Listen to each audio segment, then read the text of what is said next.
Um, Thank you again for coming along to this YouTube live stream of our fantastic subject, traffic and transport. Today we're going to talk about our topics 6 and 7. So we'll continue on with a bit of the signage and line marking discussions that we talked about last time. And then we'll go on to talk about some pedestrian and cyclist safety concerns. And we'll talk about traffic signals as well in this first lecture. And in the second lecture today, we'll talk about safety, crashes, crash analysis, and road safety audits. And after we've had that lecture, we'll talk a little bit about the next assignment, which is, I think, going to be quite an interesting one to give you a set of plans and an example road safety audit, and have you, look at conducting a road safety audit of your own. So I think quite a practical task there. As is the case with every lecture, on Moodle you have a set of key questions. These questions will come up, or answers to these questions will come up through the lecture slides. And if you can make sure that you find and write down those answers or document where to find them at some point, these are the questions that may show up in your exam. And they're just generally important parts to know. Okay, so let's get stuck in. If at any point you've got any questions, feel free to type something in the chat. I am keeping an eye on that. I might not notice it immediately, but I will keep glancing back periodically to make sure that I get an eye in and get a chance to answer any of your questions.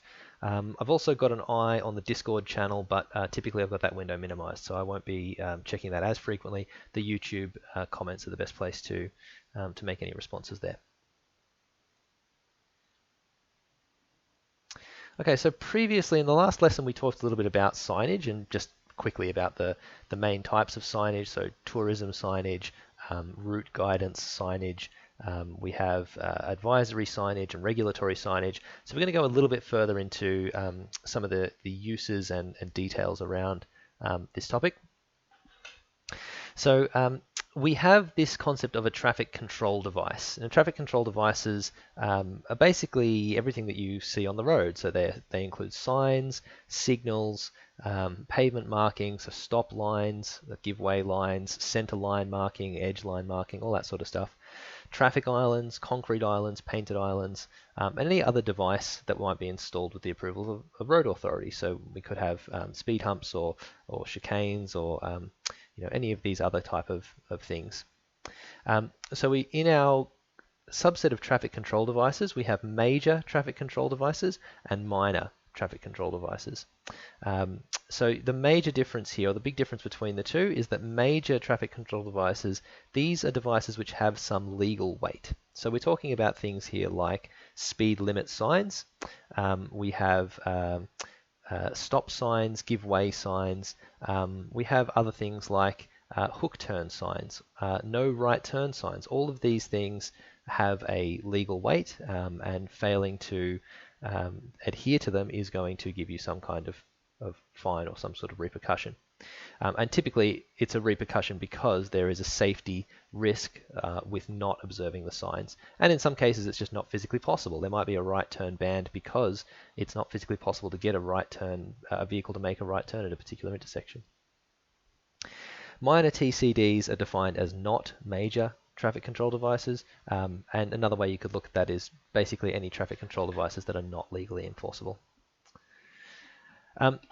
Sorry to not note as well before, so Hayden is also present. He's going to be keeping an eye on the lecture today, so if you've got any questions for Hayden, feel free to ask them of him, and he'll also be in the Discord channel as well.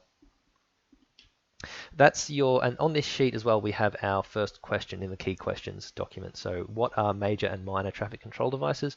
Hopefully you've got a bit of an idea on what they are after looking at this sheet. So the function of traffic control device, or a traffic control device, is to regulate traffic. So to tell us what we can and can't do, to assign some sort of priority. And priority is important because it is the main, clear priority is one of the main things that can prevent crashes. And you actually tend to find that crashes occur very frequently where priority is not clear. So if it's ambiguous who should give way to who, or which vehicle has the right of way, that tends to lead to crashes very frequently. But clearly assigned priority and clear indicated regulations, they are important for safety and important for good traffic flow as well.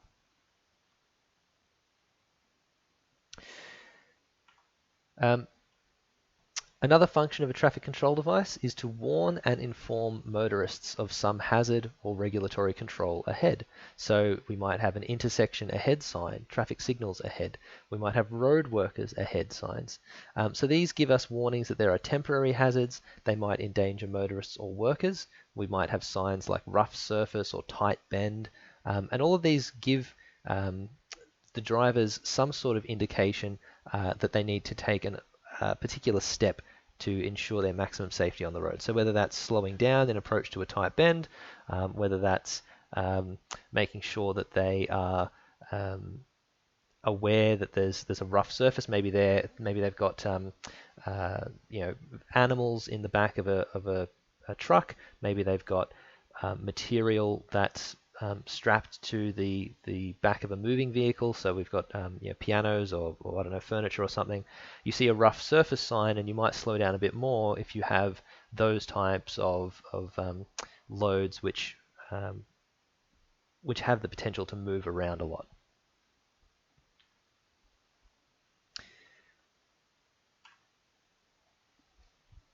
Another function of traffic control devices is to guide traffic. So we need to tell traffic where to go via pavement markings. It will tell motorists which lane is the right lane to stay in with overhead signs. So we might have left turn, must turn left, or in this sign here we can see the Calder Freeway, Hume Freeway is accessed by the left lane. The through or either left or right lane will continue on to Princess Freeway and Westgate Freeway. And when you get more lanes, it becomes more important to have these kinds of markings on the top, because we might have left, through and left, through, and they're all going to different places.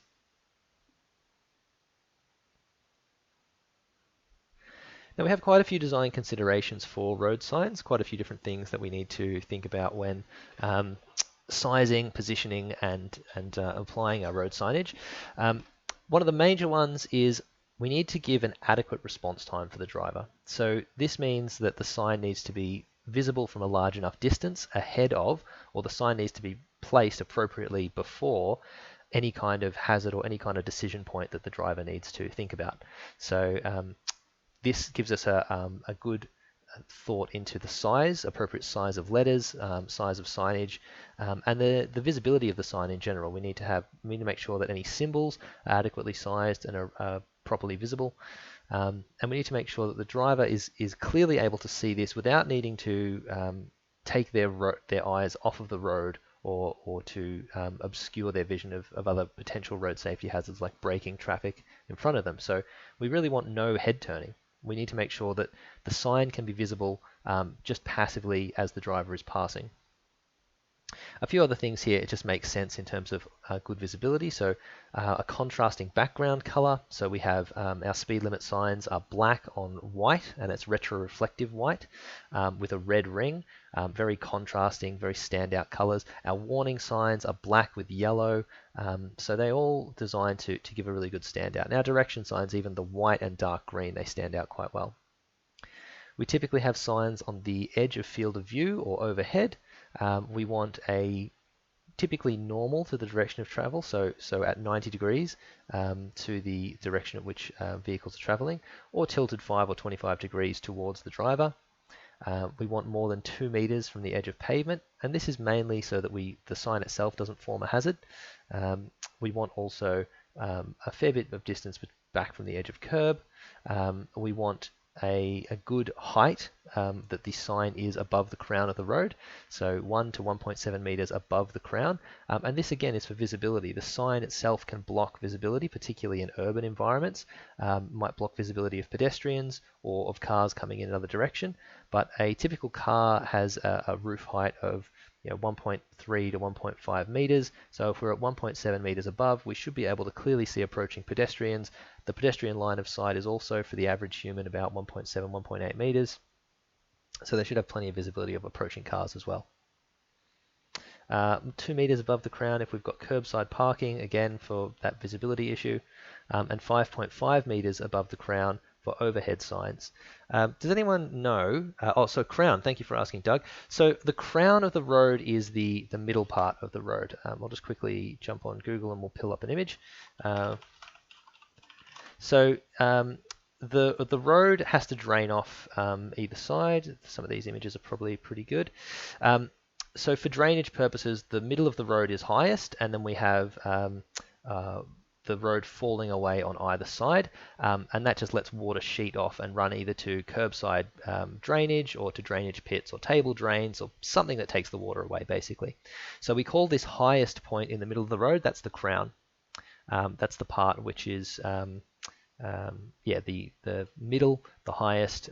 It's always typically always the middle. Occasionally, in some particular circumstances, you get the case where the road actually drains towards the center, but that's only in very particular urban developments. You might see cases where the road is desirable to drain towards the center in a very small subdivision, and there are various reasons why you might do that, but in general, I'd say, to make a statistic up out of thin air, 99% of roads are going to have the crown as the high point.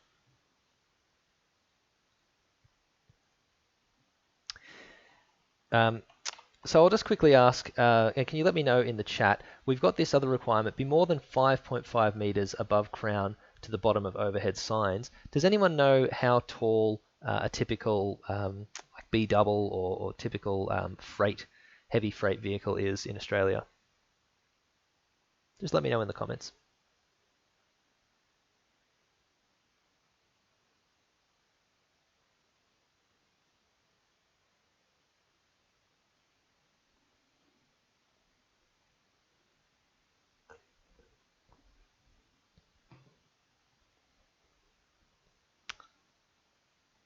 Got a guess of 4 meters, 3.5. So they're a bit higher than 4. So if I recall correctly, Andrew Larson's about 4. Yeah, I might pay that. If I recall correctly, I think 4.5, 4.7, something like that, is the height of a B double. Give it a quick Google just to make sure.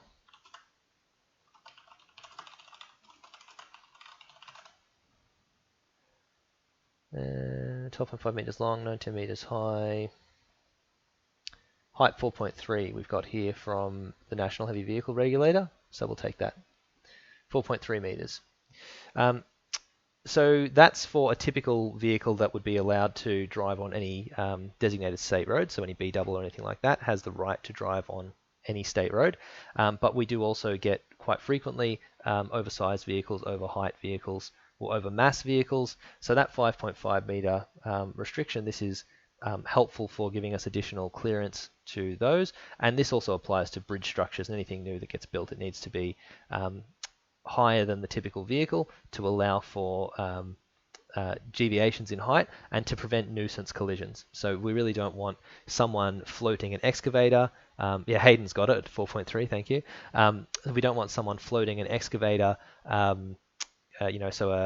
piece of earth moving equipment on a flatbed truck, and the top of the excavator is just slightly above 4.3 meters high. And if we designed everything to that 4.3 meters, we would constantly be getting the Montague Street Bridge situation where vehicles are having these nuisance collisions with our structures, and it would cause us all sorts of headaches. So we go for a fair bit higher than the actual top of those vehicles, both for signage and for other structures as well.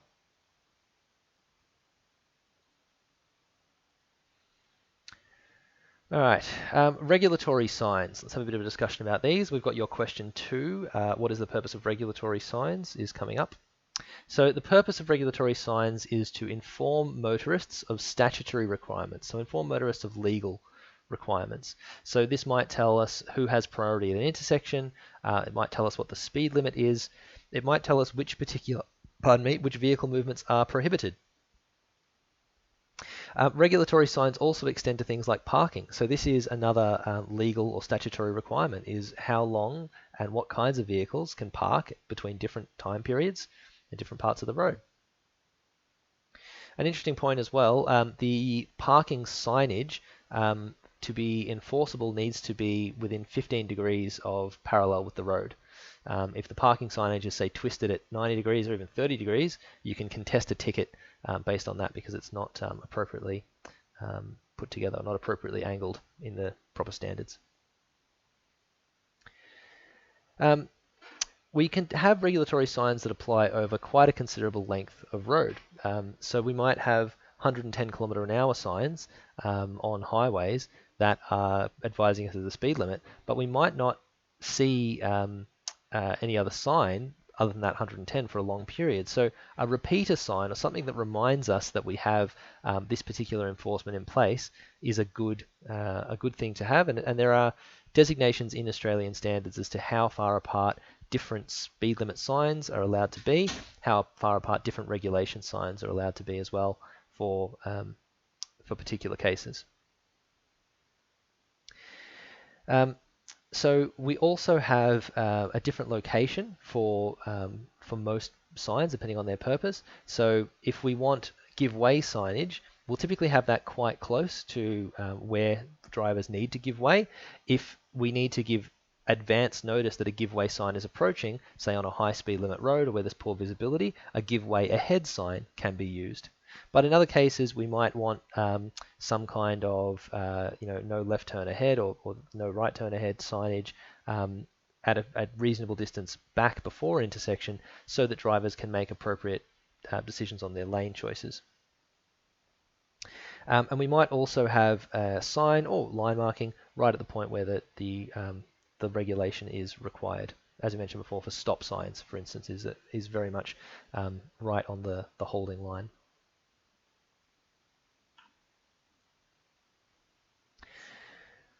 Warning signs are another type of traffic control device, a minor traffic control device, which gives drivers an alert to some kind of hazard or hazardous condition that is coming up ahead. So potentially there's some reason for skidding to occur. That could be frost, that could be water over the road, it could just be gravel or anything else. We might indicate what kinds of intersections are approaching on bends, the presence of traffic lights, and we might indicate the presence of animals as well. So we can't guarantee that a kangaroo will or won't be present, but we can sure know when they're likely to be around on a particular stretch of road and give the driver some kind of advanced warning of that as well. So we might, as I mentioned earlier, give an advanced warning that another traffic control device is coming up. So we might have, here we've got traffic signals. We could have traffic signals ahead, stop signs ahead, give way ahead. And if we've got visibility that's restricted, it's very important to have these kind of things as well. This is the typical shape for our warning signs. So they're yellow, diamond-shaped, black text on, or black image on a yellow background.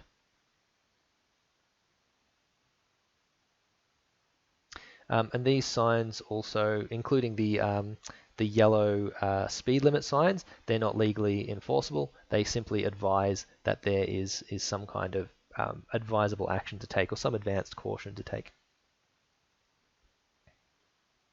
Guide signs are the green signs that we discussed last time we were in class. So that was 3 solid weeks ago. So these guide signs are used to give motorists information on the direction or distance to destinations.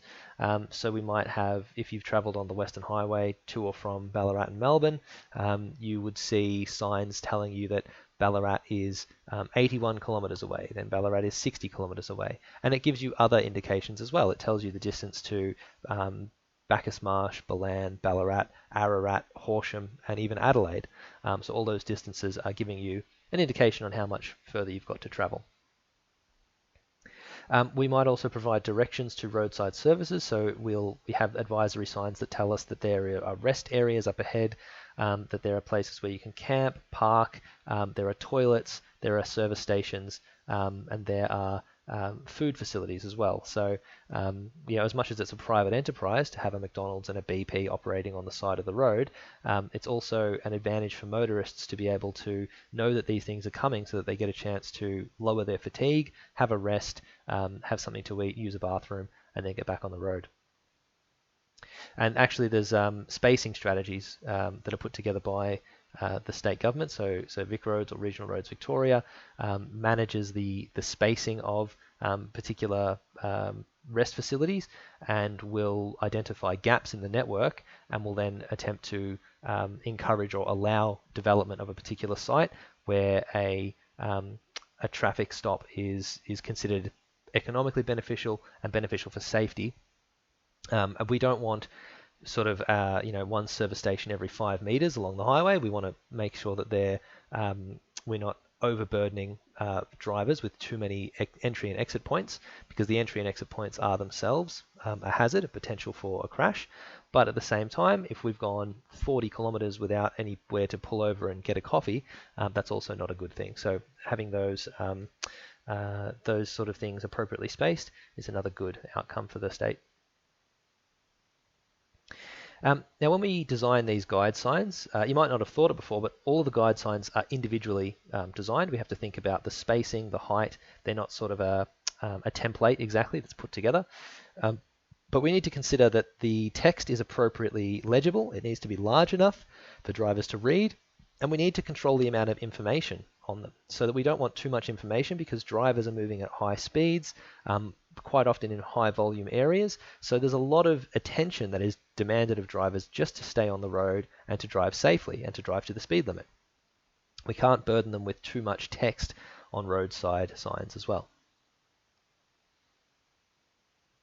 So for guide signs, the main distinctive feature is that we have some kind of directional information. So we either have route numbers, we have destinations, we have traffic instructions that tell us where we need to stay. So we've got left lane exits, we've got directional arrows, we've got, as I said, distance to other towns, or we've got the upcoming other highways or other structures. So the Westgate Bridge, stay right for Westgate Bridge, go left for Hume Freeway, as we saw before. We do have quite large signs and fonts. Again, when you're driving past, I mentioned in our previous class that when you're driving past these signs, nothing seems out of the ordinary to you. You just sort of, you glance at them, you read them, you think, oh yeah, that sign was reasonably sized. But if you ever stopped, pulled over your car, got out and stood next to one of these signs, you would see that the text and lettering is absolutely enormous. It's much, much larger than you feel like it is, because you're used to reading these signs at speed.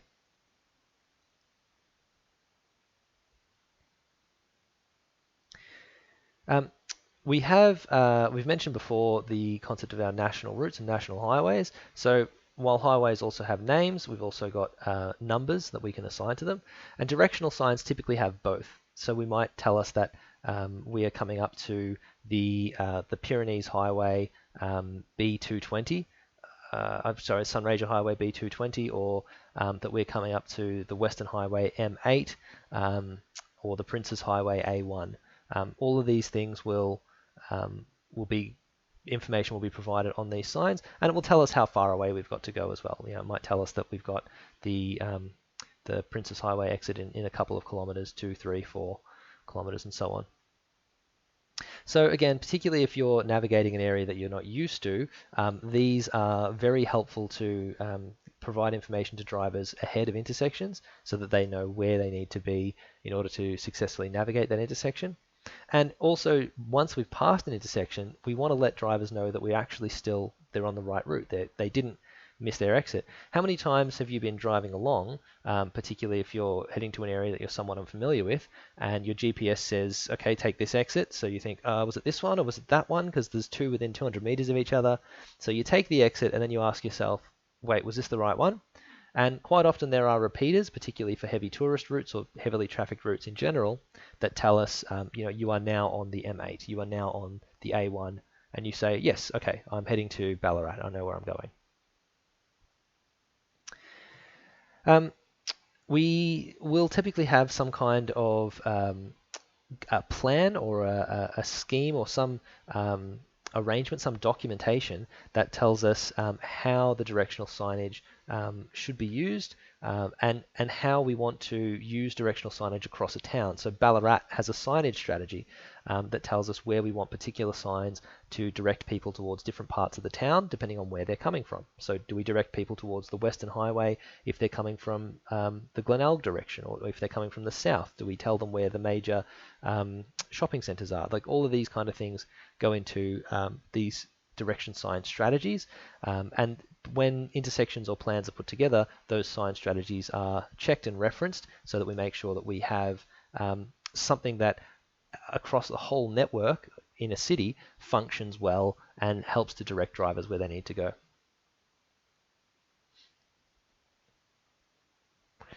Please stop me and let me know in the chat if you have any questions. Always sort of glancing over there, keeping an eye on it. Please let me know if anything doesn't make sense or you want me to go into more detail. So I mentioned before that there are guidance signs have quite large letters. We have standard letter types, standard letter fonts. You won't see Comic Sans on the side of any highway road signage. We have these very particular signs, very particular fonts that give us quite a broad spacing and very high legibility at a large distance. I won't go into details, but basically we have specific details about how these fonts are to be sized for different speeds and that sort of thing in this Australian standard. And they give us information on what the angling can be between the road and the driver, and so that we get a consistent road user experience. If everything is done correctly when it comes to signage placed on the side of the road, the driver does not even really notice the sign, they just get the information.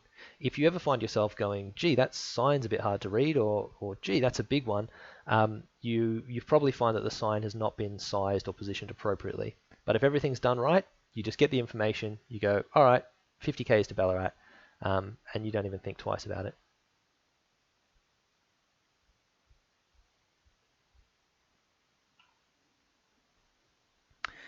Okay, we'll have a quick chat about legibility distance. I'm not going to go into details on any calculations, but I'll put these slides in here so that you can see how the calculations would be done.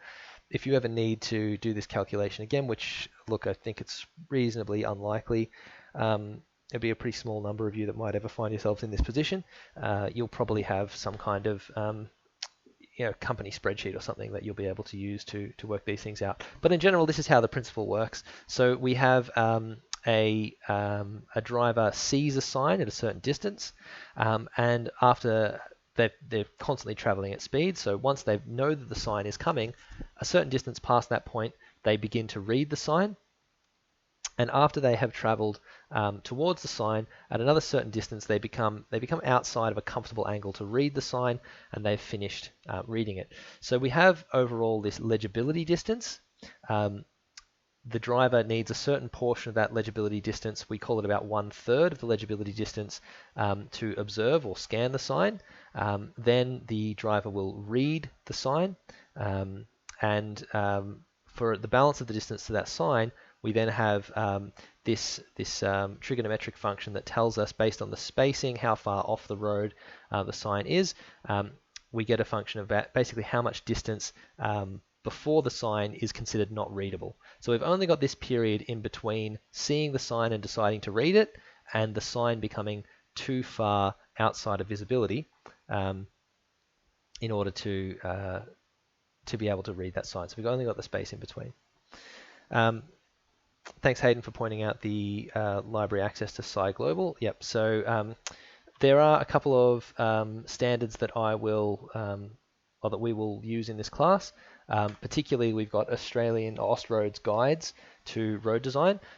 So at the end of this class, I'm going to talk about the Austroads guide to road safety and road safety audits. And you will need to download the Austroads guide to road safety audits to complete the upcoming assignment. But you will find that it is completely free. It used to be that you had to pay for them, but now you can get PDF copies for nothing. So yeah, as Hayden says, you just need to sign up for them. Yep, to get them.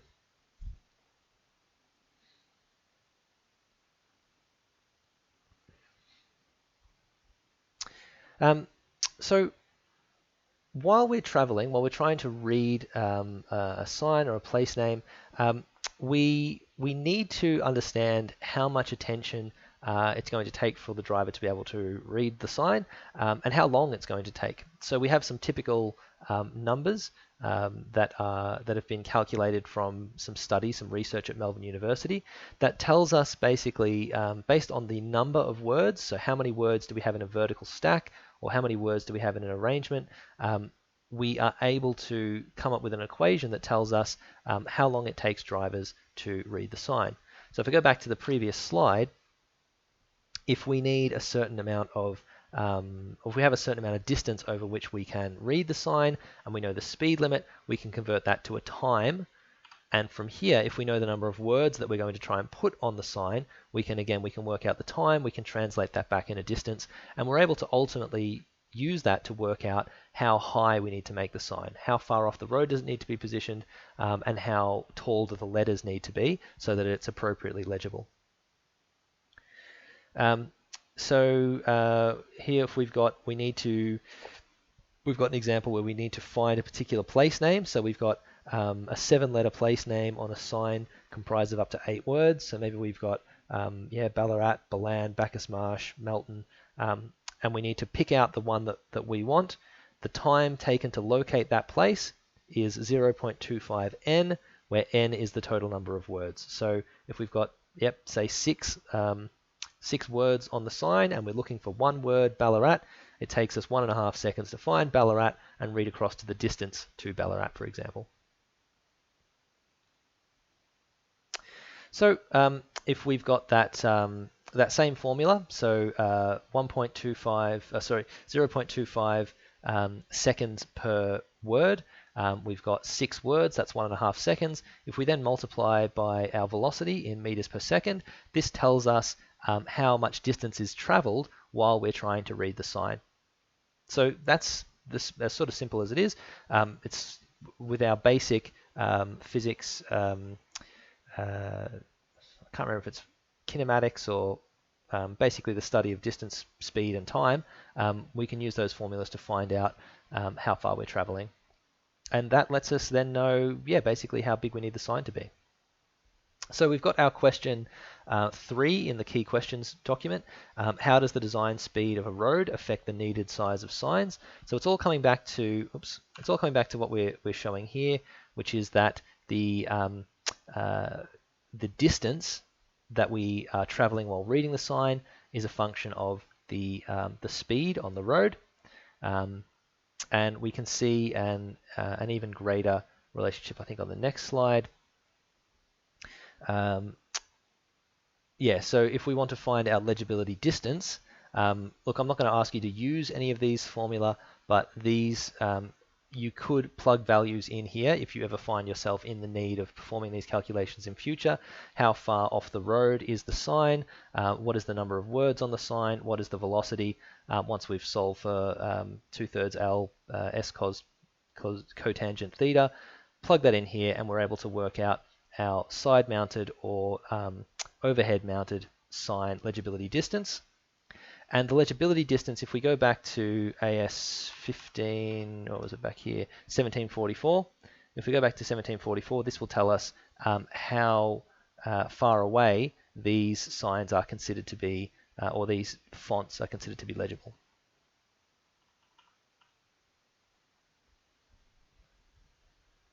So that's the relationship between design speed and sign size. To put it bluntly, greater speeds require larger signs. That's the simple answer. At low speeds, we can have small signs. At higher speeds, we need larger signs, and that is so that the sign is legible for the right amount of time.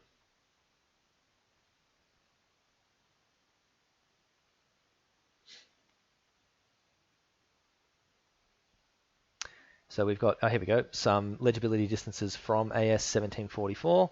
From the average observer, depending on which which font series we are using, and the millimeters of capital height, this tells us how much legibility distance we have for each of these fonts.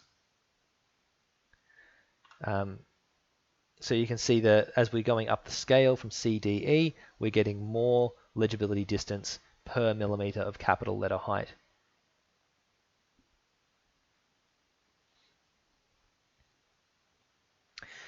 Um, Now, you're probably familiar with the concept of retroreflection, or at least you'd be familiar with the fact that signs are made of a sort of reflective material. Can anyone tell me in the chat if they know what the term retroreflective means? What do you think we mean by retroreflective?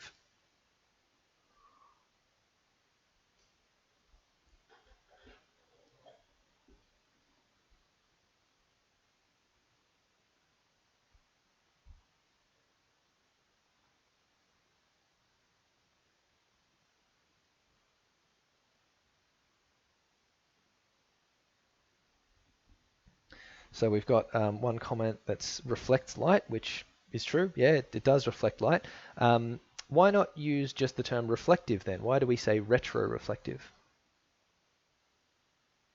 There's something very specific which I'll see if I can Google in a second and show you a diagram explaining.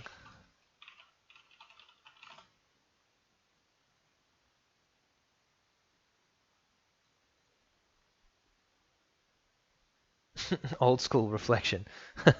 Yeah, I don't mind that. It's a bit retro. No, so in this particular case, what we're talking about is particular angling. So I might even see if I can find a microscopic view because that might be that. Here we go.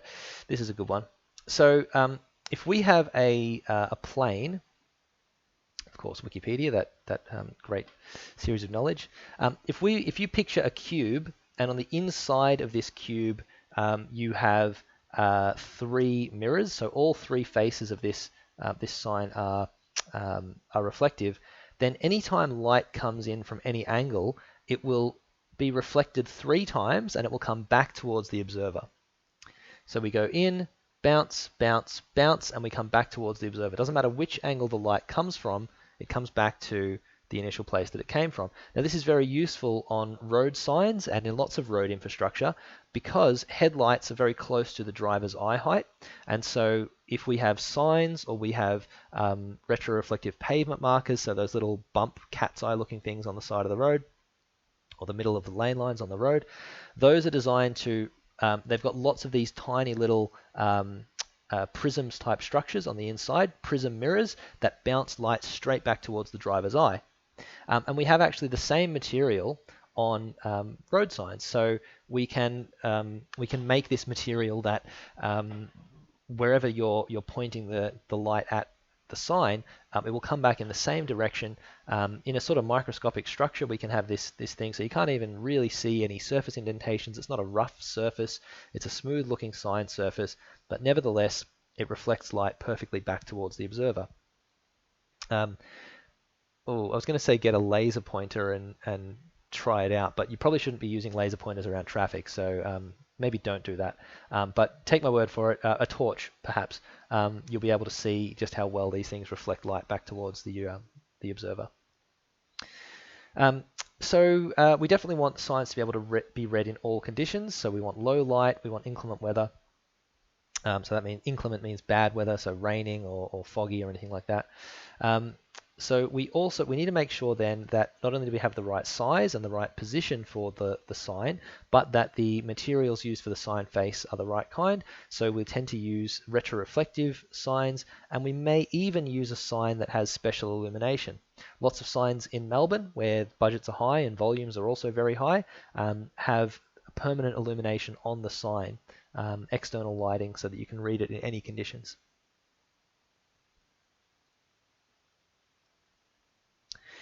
Where do we want to place signs? Where is it going to be most important? So we want to position signs somewhere where they've got a good visual impact. We want to make sure that we don't clutter the driver's attention with too many signs. And we also want to make sure that we don't have signs, say, behind trees or behind other things that can obscure their vision. So the proper location and proper size of signs will be considering things like how far off the edge of the road are we placing the signs, what's our vertical clearance to the bottom of the sign, where are we positioned relative to things like turning lanes and other elements that snag drivers' attention. So other things like if we've got a lane sign, we might want to consider how close that is to something like a McDonald's sign or a billboard or other things that take attention. Okay, let's press on. So let's talk about electronic message boards, because there's a lot of potential uses for these signs. A lot of new technologies coming out with the signs that you might have seen. Carl's Jr. in Ballarat has ads on a variable message board that actually show burgers and stuff. Like the signs are getting really good at displaying JPEGs or PNG images or anything that you want. But they also see a lot of misuse. People tend to overuse or lean on them too heavily or try to display too much information. So we'll have a bit of a chat about what you should and shouldn't try to include on these things. So first of all, what are electronic message boards? So electronic signs, they display electronically generated messages that let us change the message over time. So we can program any kind of message in, we can have multiple screens, and we can have the message cycle through. So we typically would put these adjacent to a roadway. So this one is portable. We can also have a permanent fixed sign. So this one is mounted on a trailer. We can just roll it into place, fix it to the ground. It's got a battery. Some of them have generators. This one's also got solar panels, so it can just run for days. We've got a couple of different variations. So we have a VMS board, which is a variable message sign. So like this sign can display anything we want. And we have also changeable message signs. So changeable message signs are much more restricted. We'll have a look at what those are on the next slide.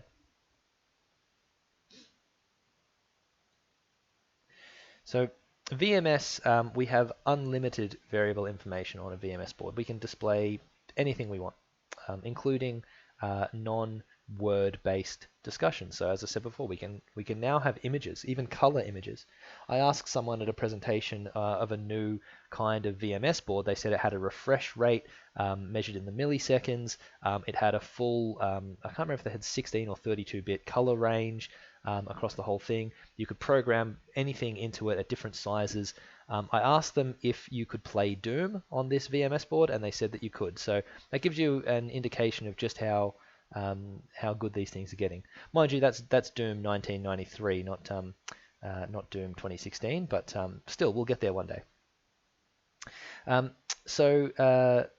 We often have these things that are made up of either one complete matrix or a series of matrices. So in other words, we've got like a number of little boxes that display an image, and then we can plug multiple of these boxes together to make the sign bigger or longer or wider or anything like that, and to make up a VMS board as large as we need. There are some VMS boards in use at airports that are meters and meters long and many meters high as well. So the CMS boards, these changeable message boards, these have a predefined range of things that they can display. So here we've got an example of a CMS speed limit sign that can display, say, 40, 50, 60, 80, 100 limit. And that can be changed electronically at a distance. So these are, they're cheaper to build, they're more limited in what they can do, but they have a number of appropriate applications.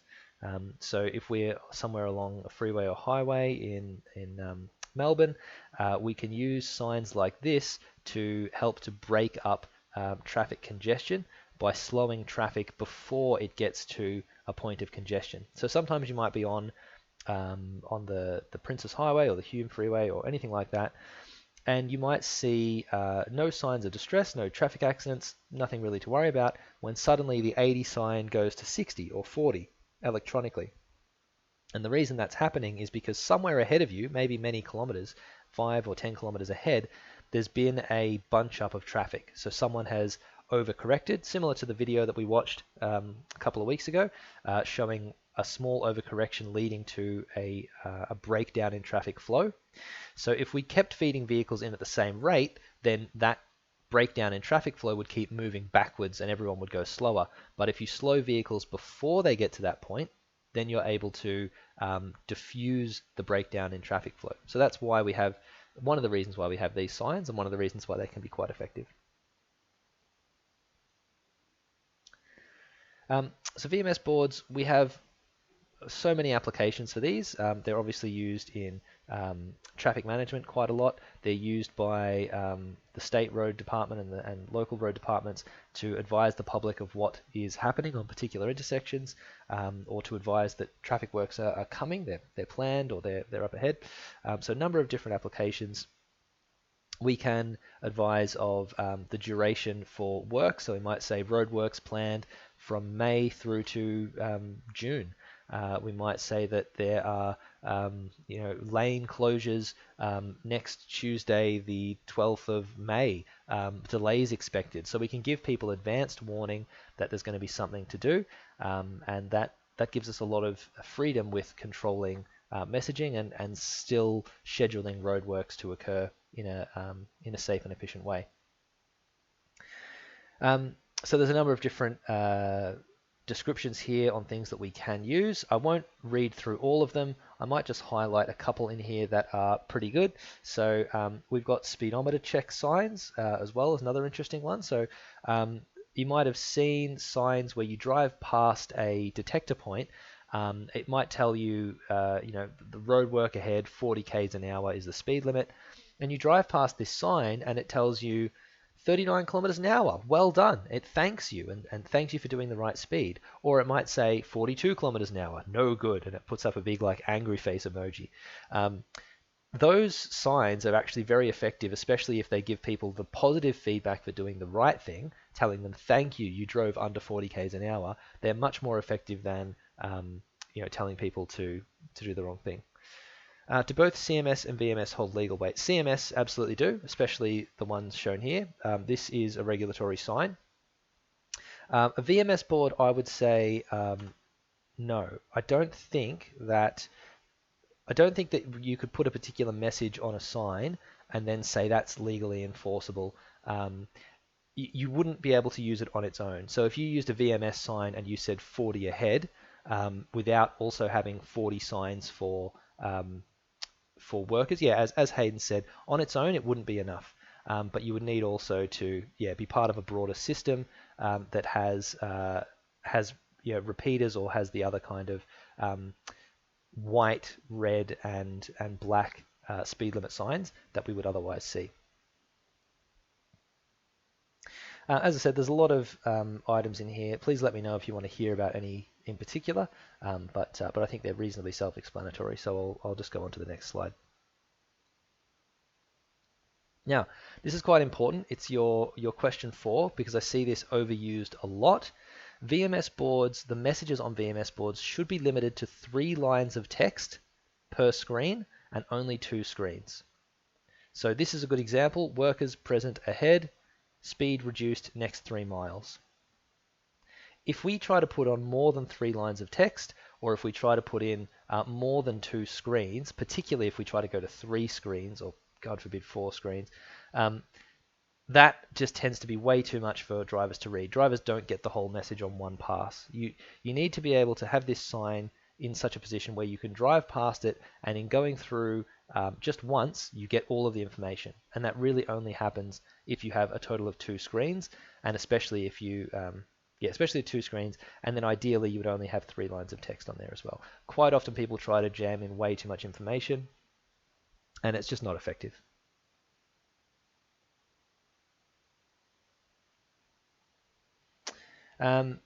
So here we've got a cantilever mounted VMS. So this is a VMS board that's on a state road. We've got some CMS signage as well that can change at different times. And this VMS board can be programmed by the state to display whatever we want at different times. It can just it can give us exactly what we need. We've got another VMS board down here. So this one looks like a temporary board, but this one absolutely is a permanent structure. This is, I guess, just a bit of what most these VMS boards feel like for the average person who's driving past them.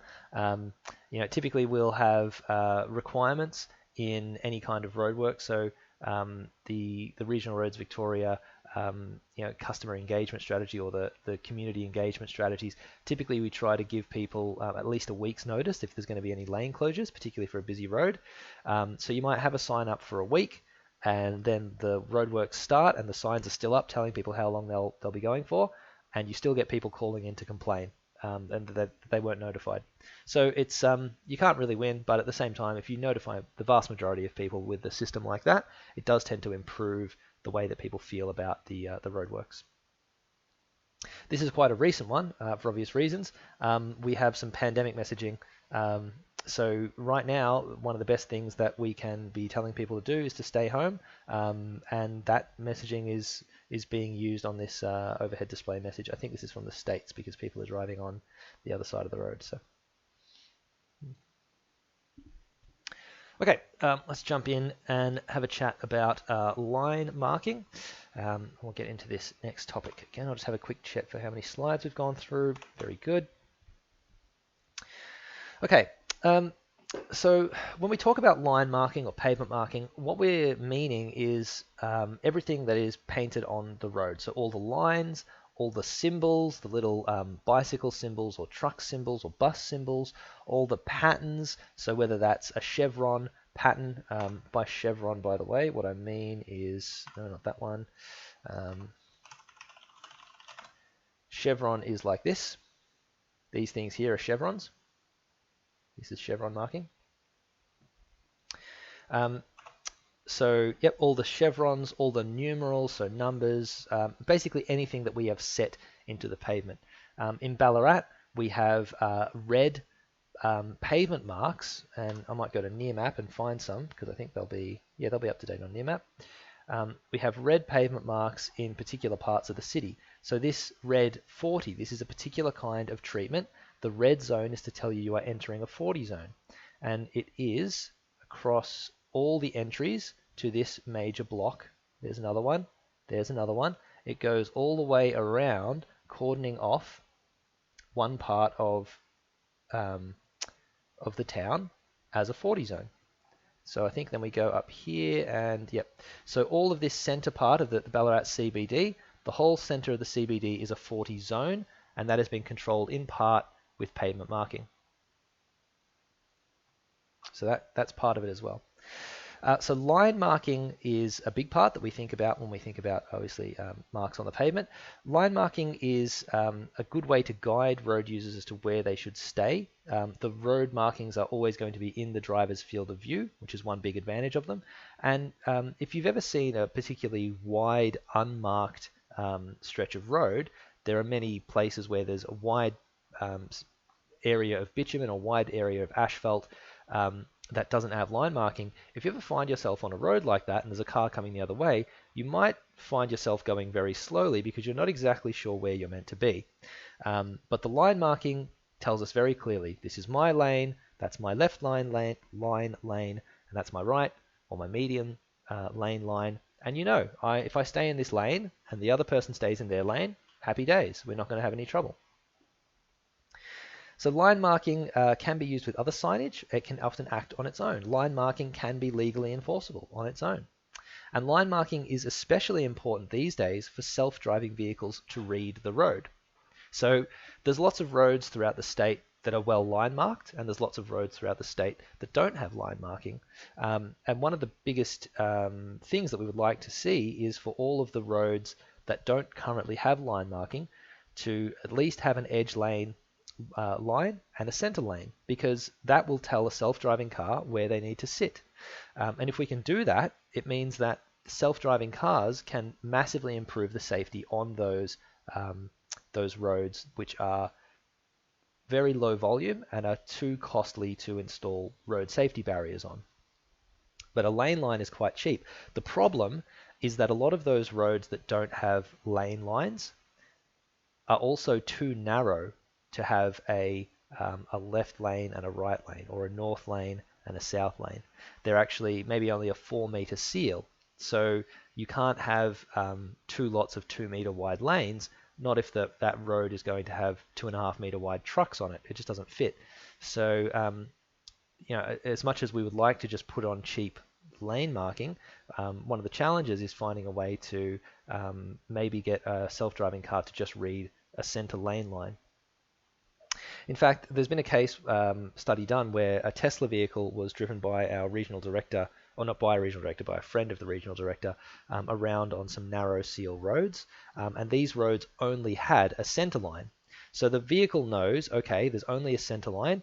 I will make sure I'm not going over that center line. That's how the self-driving vehicle has been programmed. But the problem was that on many particular roads, it put the left side wheels of the vehicle on the edge of seal. So again, I'll show you what I mean by this.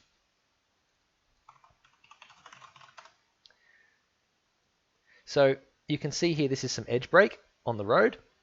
So imagine there's a center line in here, and the vehicle says, cool, I'll make sure my right wheels don't cross this center line. But then the left wheels sat on the edge brake, and so the vehicle was vibrating up and down terribly and damaging the edge brake. Now, a human driver would pull over so that their right wheels were actually crossing the center line, because they know that they can sit over the center line and they only need to slow down and pull past the center line when there's another vehicle coming. But the self-driving car didn't know to do that. The self-driving car just sat with its left wheels on this very bumpy part of the road. It's bad for the car, bad for the vehicle occupants, and it's bad for the road. So there's some challenges there that we still need to work out in terms of the right kind of programming, decision making in the self-driving cars for Australian roads.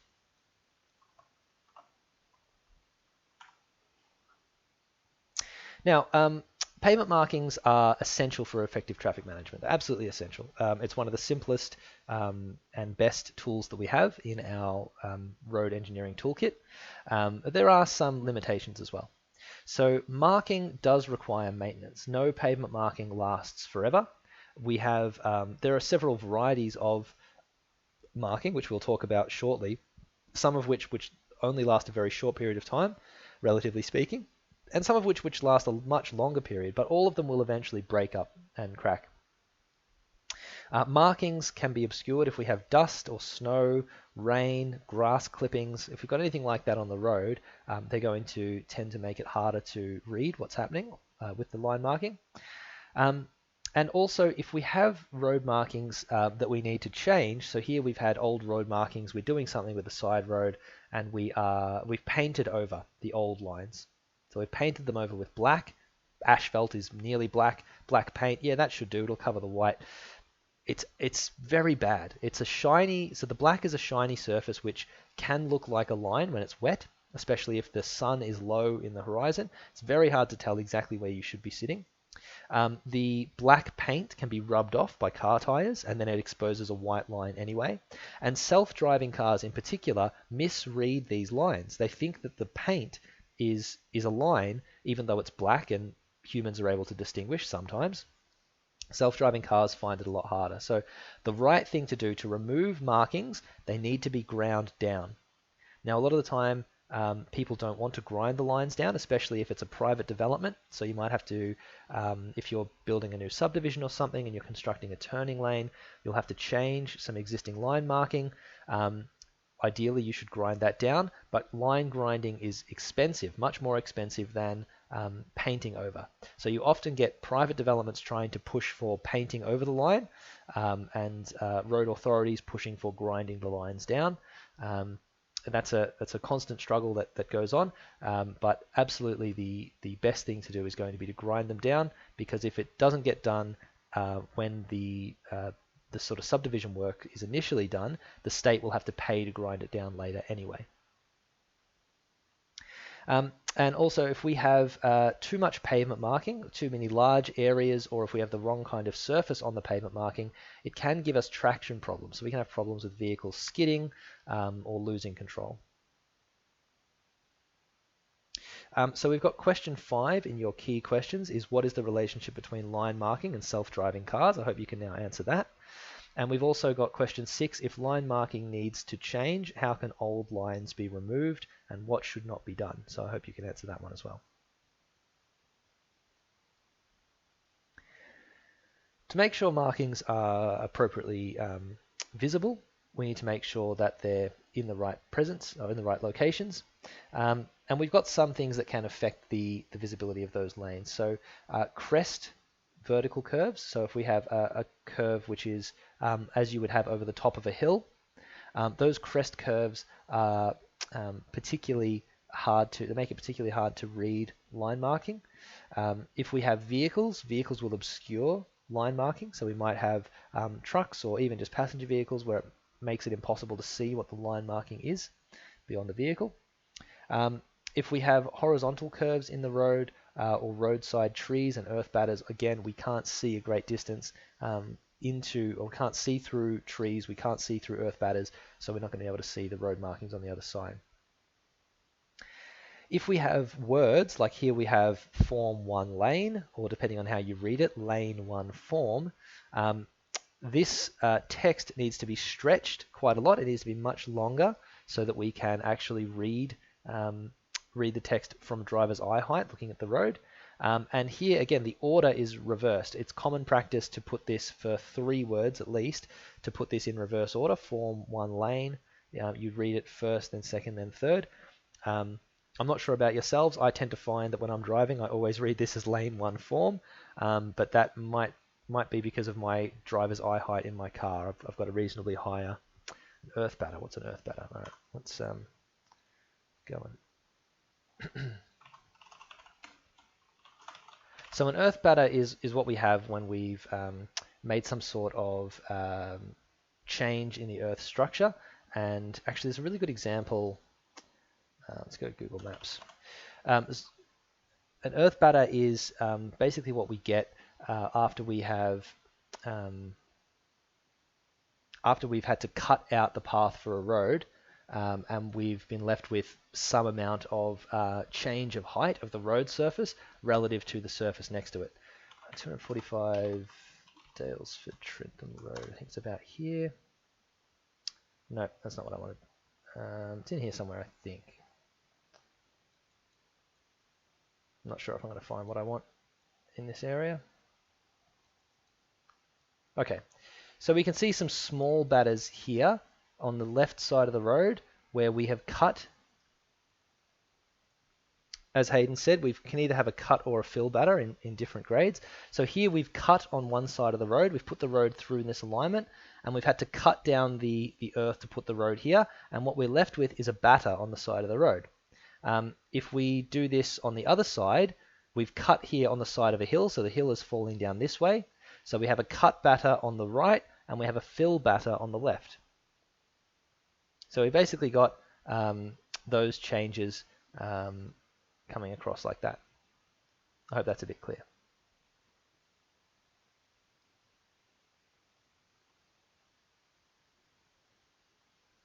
In either case, you can see here as we try to look around the corner, these batters aren't too bad because we can, they're only shallow, but if I can try and remember where this particular one that I'm thinking of is, because there's a really bad earth batter around here somewhere. Was it Dalesford Trentham Road? I think it was. One of these other roads. Or was it Creswick Road? Can't remember. It wasn't Dalesford Malmesbury.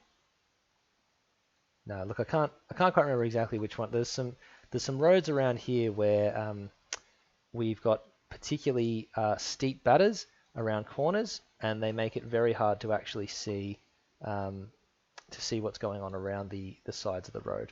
In this case, we've got a really good example where the batter has actually been flattened out next to the road, and so the batter on this side, where it's up a bit higher, it's far enough away from the road that we haven't changed the sight lines.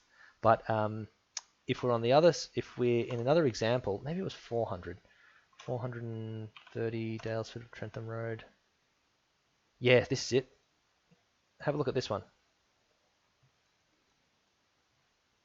So you can see here we've got a very steep batter on the left-hand side.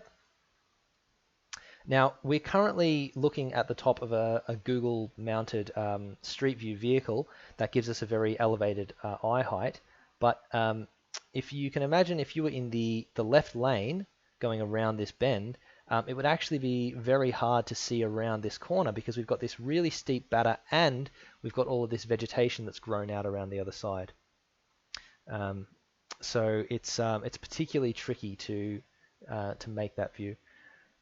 Bellbird Creek What do you mean by that, Hayden? Is there a particularly good example at Bellbird Creek?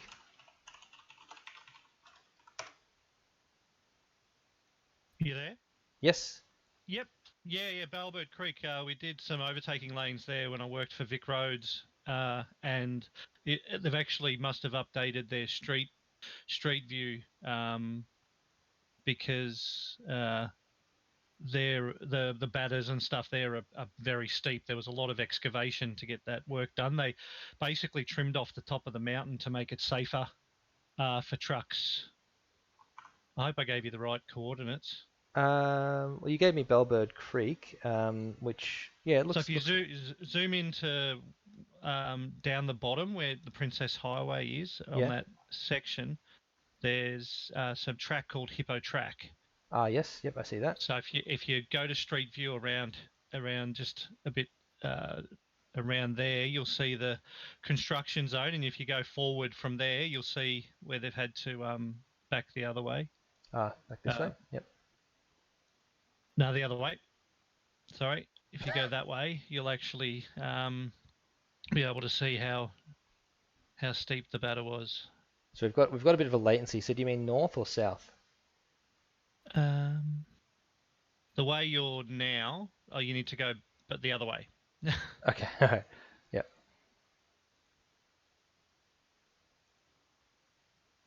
Oh, yeah. Okay. That actually shows it really well because we've got the street view right through there. Yeah. So we can see really clearly the effort that's had to be done here. So it's important to note. So this is recent work, and I'm not sure, Hayden, if you recall what the batter slope was. Could have been 1.5, 1.5 to 1, Yep. or yeah. I think they were actually spraying it with some vegetation stabilizer um, to help with the runoff. I know they did that in winter. It's probably all washed off now. Yeah, Um, possibly. But in any case, we have a nice smooth batter. It's quite consistent and it's quite even, and we've got a safety barrier in front. This is a good example of what's done in modern practice, but there are, I would say, thousands of kilometers of road through the state where they've been built in the past. There's a batter that's cut to just whatever didn't fall down after it was cut. It's cut right on the side of the road. There's no barrier. It blocks sight lines and it's covered in trees, and it's particularly dangerous. Lots of places on the Great Ocean Road, but this is a really nice example. Actually, it looks really good. So hopefully, for anyone who was wondering what a batter was, this will give you a really good indication of what we mean when we talk about an earthworks batter. It doesn't just happen in roadwork, by the way. We get earthworks batters in any kind of earth changing operation. A batter is where we have our desired surface and we need to tie back into the natural surface. And how do we transition between the natural and the design surface? We have to use a batter to get there. Thanks for that one, Hayden. no worries. Um, Another point to note so going back to our discussion on markings, we are unable to use markings for obvious reasons if we do not have a sealed road. So there's lots of areas where yeah, we've got gravel roads through the state and there's no line marking possible in that location, which gives us all sorts of limitations on safety of the road.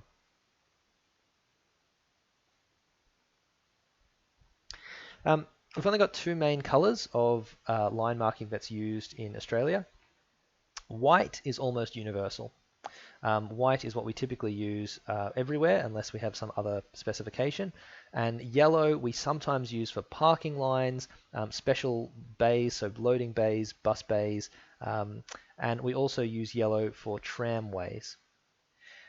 You might have seen lots of images of roads in the United States that have yellow road marking. Does anyone know why they use yellow so much in the United States? Any guesses? Please let me know your guesses in the chat as to why they use yellow for line marking in the United States.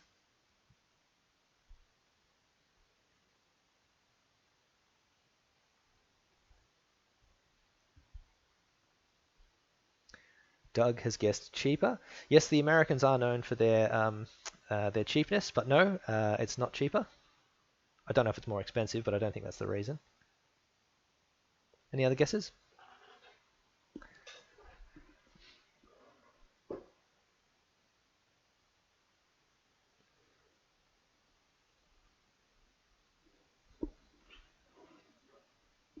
So the main reason in the States, and it's a problem that we don't have so much here, has to do with snow. So we might, I'm not actually sure, I haven't checked if we have yellow road markings up around our alpine regions where it is known to snow. But in the States, predominantly we see yellow markings because it stands out more in the snow. And so there's obvious advantages there. But yeah, in Australia, snowing is pretty rare. It definitely doesn't stay on the ground a long time if it does snow. Yeah, we get away with white marking. It's the most easily visible color to use. So other line marking colors are not encouraged. We tend to find that blues, reds, greens, these are going to give us lesser contrast, especially at night. White on a black road tends to be the best type of treatment.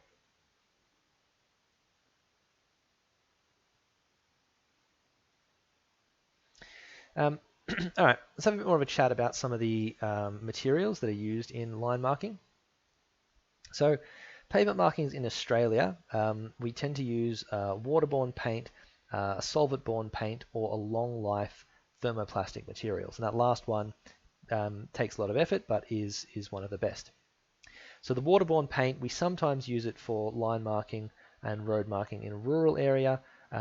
We can get some advantages in that we get good retention of glass beads in the road. So another interesting thing to note, if you ever see fresh line marking, go and have a look and you'll see that there'll be little glass beads, like little glass balls, that have blown off, because you basically can paint this material on and then you can scatter glass beads onto it, and the paint sticks to the glass beads, and the glass beads reflect headlights at night and give you this really good, well-lit, highly visible surface.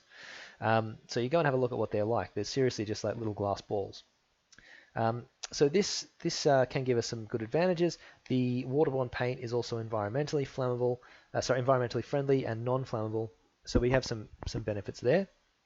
But it tends to wear off reasonably easily, and so it requires more maintenance in high traffic areas. Solvent-based paint, also we can use this for an initial application. We might have some sort of spotting out or some temporary marking put down with solvent-based paint. But by far the most preferred treatment is long-life thermoplastic paint. It's specified for most applications as we need the least maintenance. So you can see here, this thermoplastic material, it actually has a significant thickness. It's placed on, and it's thermoplastic as in it's a plastic material that requires heating to be put into place. You can see that it's raised relative to the asphalt that it's next to. It is higher than that asphalt, and it has sunk into the stone surface. So it's really got a strong bond. And this stuff, it will last a very long time without needing maintenance. The worst thing that happens to this stuff is it starts to crack and then pieces break out. If the road pavement underneath it moves, then this surface will crack, and then once it cracks in places, little bits start to come loose, and eventually you need to replace the marking. But before that happens, it gives you a very good, high quality, very white surface, good visibility contrast, and very long life before needing any kind of replacement. So question 8 in your key lecture questions: which line marking application method requires the least maintenance? Thermoplastic by far.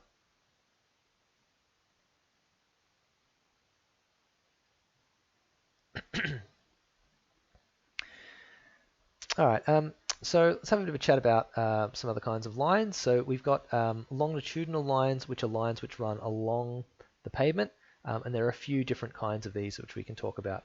So dividing lines, these are the lines up the middle of the road. Dividing lines separate portions of the roadway and they are placed at the center of two-way carriageways. So depending on how different traffic functions, we may be slightly offset, but typically a dividing line is in the middle of the carriageway, roughly on the crown.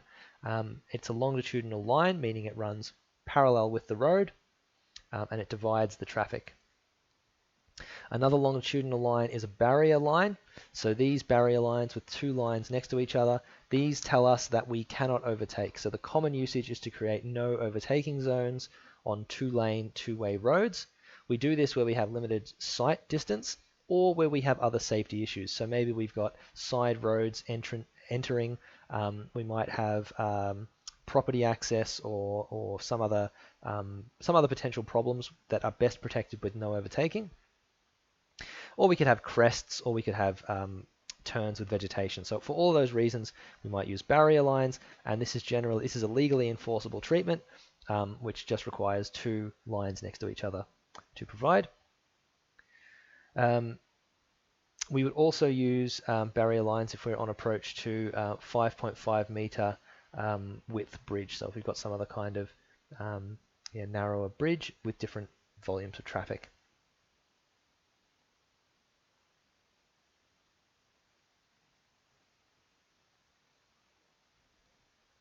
Another longitudinal line are lane lines. So if we have multiple lanes, then we have lane lines to define the lanes. Again, similar rules apply with barrier lanes. If we've got broken lines, we're able to change lanes freely.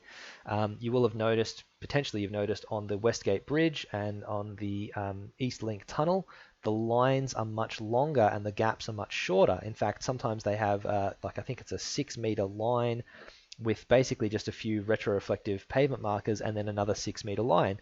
And they're basically using that line makeup rather than lines which are broken to discourage changing of lanes. They don't want you to change lanes on the bridge or on the tunnel because changing lanes is the easiest way to cause an accident, and accidents on the bridge or in the tunnel are, for obvious reasons, more troubling than at other locations, particularly for economic costs. If you have to delay all the traffic coming over the Westgate, that costs the state a lot of money. Also, I should probably be clear, when I say it costs the state money, I don't mean like the government gets a bill or the government doesn't have to pay money. What it means is that you delay so many people individually by a significant portion that it can be translated into a real economic cost.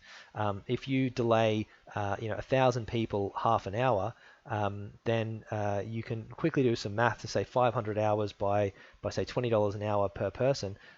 You're looking at $10,000 of impact. And the volumes that pass over the Westgate Bridge and through the tunnel, we're talking about 5 lanes in one direction over the bridge, massive demand of over 100,000 vehicles AADT.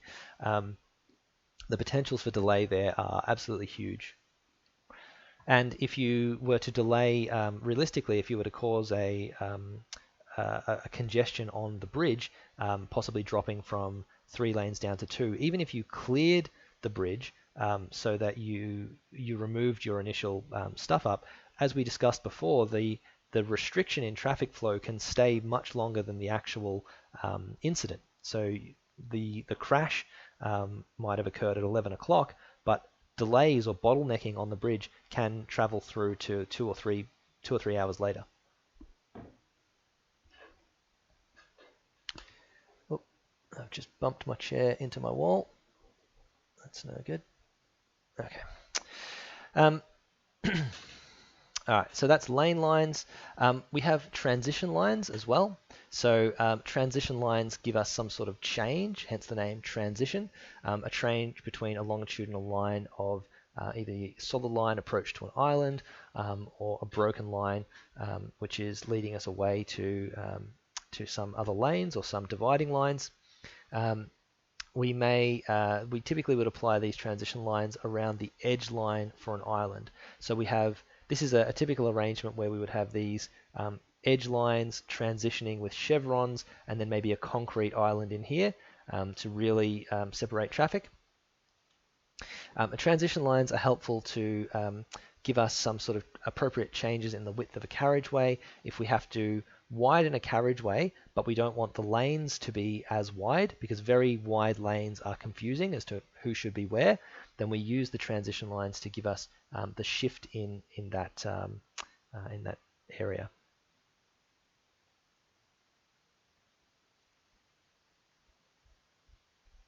Here's another couple of examples of transition lines. So here we've got a median island which we're creating, and we would transition from two lanes in this direction. We're merging, and where the median island ends, separating these two-lane, two-way movements, we're going to use a transition line arrangement with chevrons to go back to a simple divided lane arrangement.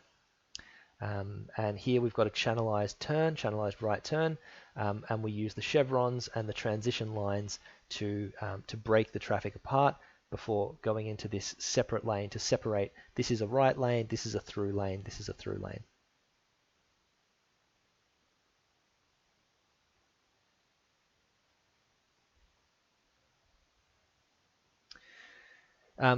We've got some brief discussion on the different lengths of transition lines that we need. Again, I'm not going to ask you to sort of memorize any of this stuff, but this is just based on a sort of a standard width that we are shifting laterally, a velocity of the vehicles that are moving through the area, and we have a standard coefficient. So if we want to know, and you can see these in the design tables for Australian Guide to Road Design Part 4, we're talking about intersection design. We've got discussions on how long the length of transition has to be. That's a function of the speed environment and how far we are shifting traffic away in order to make width for the channelized road segment. So just very simply, we can calculate these things. So we've also been given this further guidance that the minimum length of a transition line should be 60 meters in rural areas and 30 meters in urban areas. And again, this is just that consistency really does help road users to navigate the road and to feel that it matches their expectations. You wouldn't be able to pick it. You wouldn't be able to know if the line is less than 60 meters or not. But if you drove along the road and it wasn't up to this standard, you would think, oh, that didn't feel right. That was a bit sharp. That was a bit too close. So you'll definitely, on some sense, you will know as a road user that the intersection doesn't feel right, even without getting out there with a tape measure.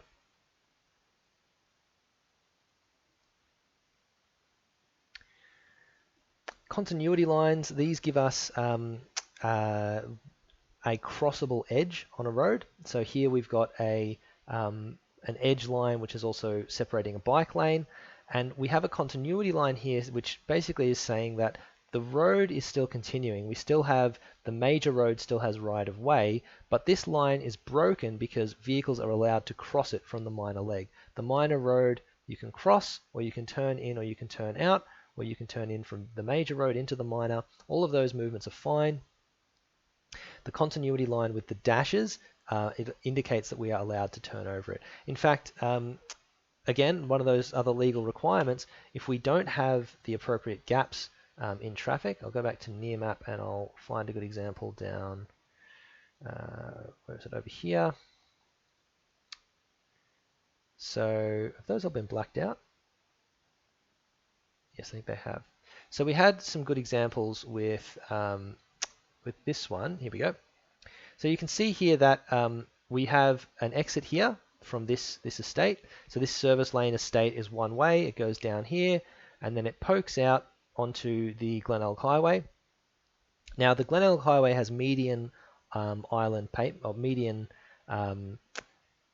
width painted and separated with the chevrons. Now initially when this was built, the designer made a mistake, and this was a solid line through here. Now legally, that solid line means that drivers could not turn right out of this area. This was always designed to allow a right turn. So in order to make it legal for you to turn right, we had to break this line. If we had another line here, this continuity line would have been broken, and that also, it does hold a legal weight. So Those breakings, they tell us if we are able to make that movement or not. The more you come to look at it and understand lines and pavement marking, the more you'll see it everywhere. Where you are not intended to cross, the line is solid. Where you are allowed to cross, the line is broken. And that continues all the way along in all parts of our road design. We see this quite consistently. That's why they've painted this, because this is a temporary, they've temporarily put in a barrier here. So they've painted over this median island so that you can temporarily drive on the painted median.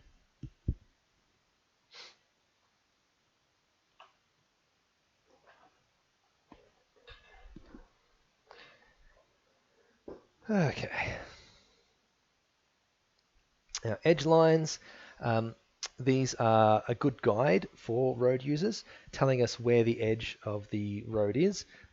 They tend to make the driver feel safer and more comfortable than having just a center line. Because also, as we saw before, if you're on a rural road, at some point there will be an edge break. There's always an edge break where the shoulder connects to the road, and that's particularly hazardous, or the edge break becomes particularly bad when the road is narrow and doesn't have an edge line. But if the road is wide enough that we can have edge lines, traffic is very consistently not breaking the edge of the road, and so you end up with better quality, less maintenance needed, and less road safety issues. The deeper that edge break gets on the edge of the road, if it gets up to 100 millimeters or 150 millimeters, it becomes quite hazardous when your wheel slips off that edge at speed. So for those reasons, we want to make sure that we can use a combination of wide roads and edge lines to protect our road users, make them safer and comfortable.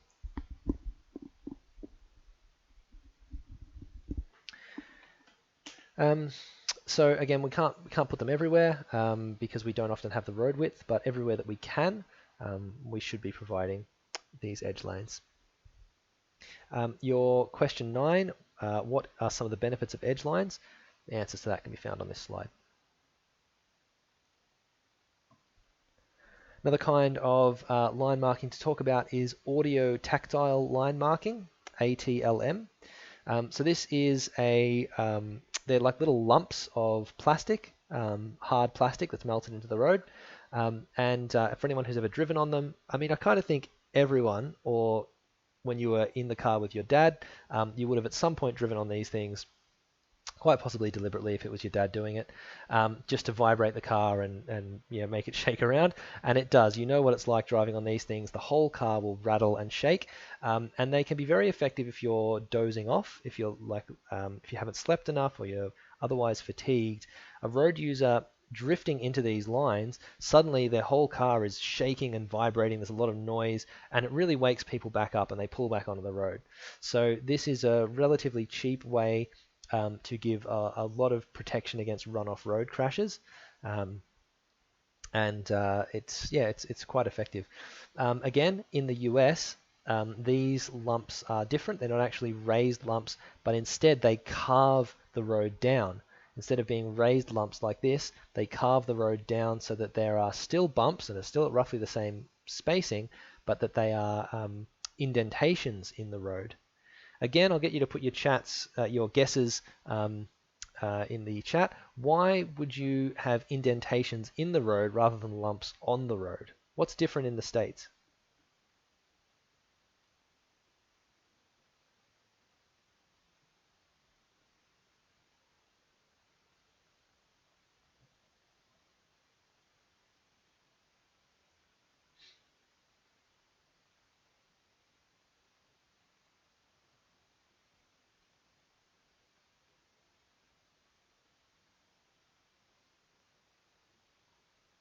No guesses? Cheaper, ice forming. Yeah, Doug's on the right sort of idea. It's not cheaper, it's more expensive, but ice forming, you're pretty close. So when you've got snow on the road, they use a snow plow, and the snow plow is basically a big steel blade. I think maybe they have a rubber blade or a plastic blade on the bottom, but in any case, it's a big blade that pushes along the road. And if you need to push this blade along close to the asphalt road surface, it will tend to cut off any of these raised lumps. But if the indentations are made lower in the road, then they're fine. They still stay there after the snow plow has passed. So that's again part of the reason. So you've got question 10. What is audio-tactile line marking, and what type of crash does it help to prevent? Hope you can answer that one now. We have a couple of other line types. So special lane lines. This tell us where we've got bus lanes or truck lanes or bike lanes. We would give these a slightly wider line. So we've got 100 millimeters for a typical lane line, 150 millimeters potentially to separate a special line. Similarly for bicycle lanes, we'll tend to use 100 millimeters instead.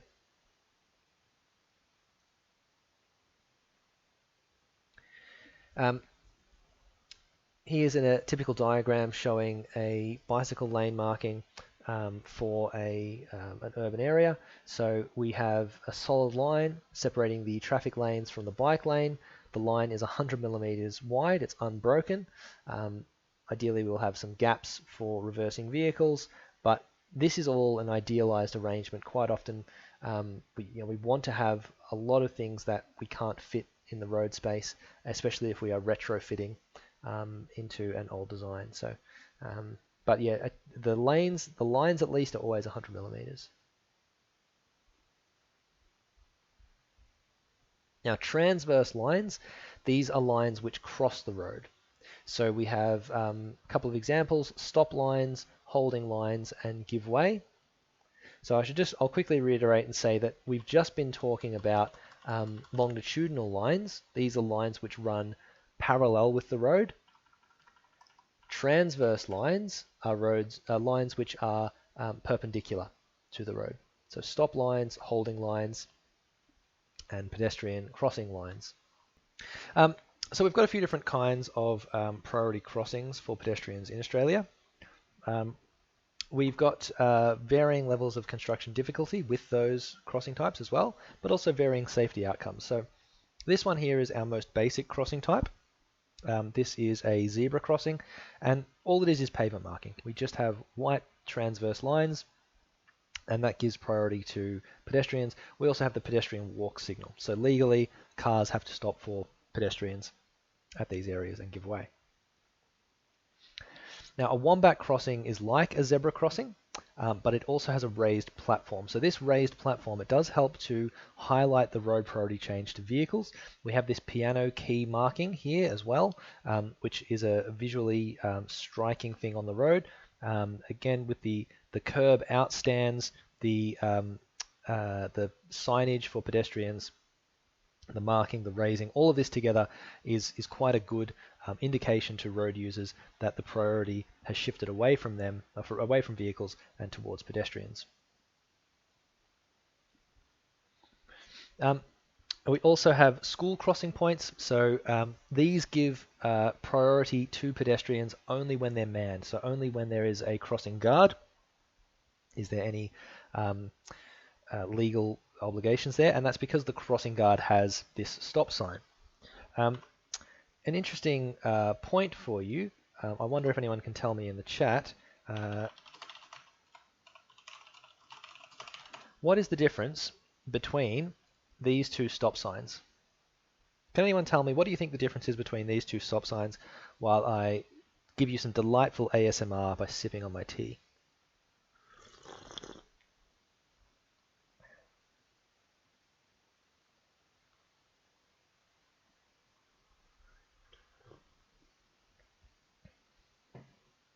It's not an easy one if you've never heard it before.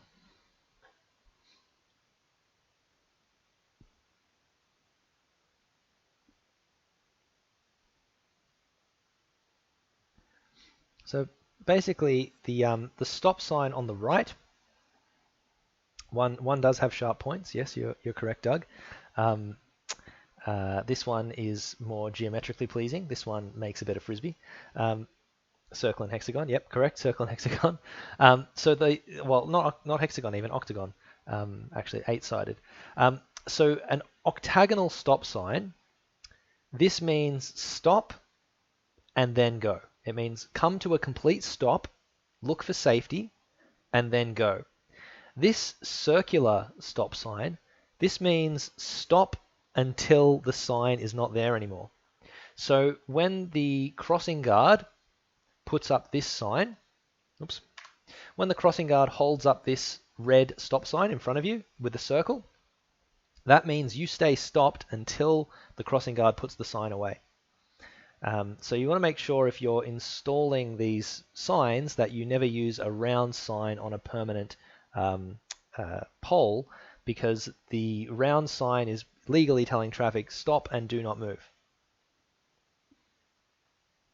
So the crossing guards, they give protection to vulnerable school-aged children, but they'll also protect anyone else. So this is another kind of crossing that we have.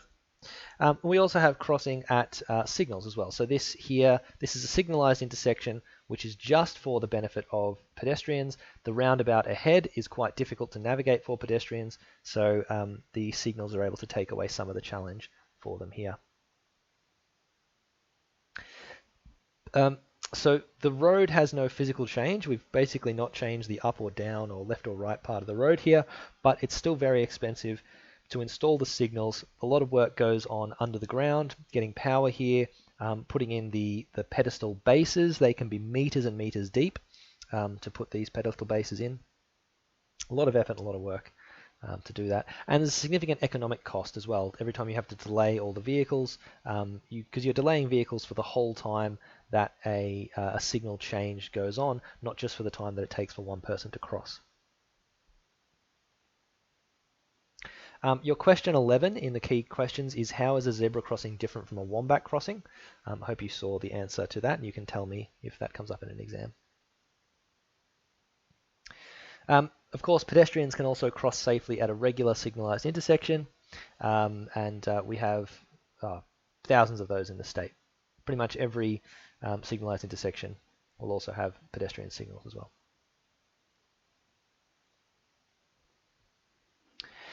I want to talk about pedestrian overpasses because there's a lot of them that are around, but not a lot of new ones being built. So we've often constructed these, especially in the past, but they tend not to be used well. They tend not to attract a lot of pedestrians, or tend not to be used as we've intended, because for the pedestrian, it takes a lot of time and effort to go up, across, and up, over, down, across, down, and back to where they wanted to go. Most pedestrians, especially if they are physically able to, they would prefer to cross at ground level. They'll stop, they'll look left and right, they'll see a gap, they'll do a little bit of a jog, they'll get across the road. Definitely not what we want them to do as road designers. We want them to do the safest thing, which is to completely be in a grade separated arrangement from the vehicles so that they're at no risk.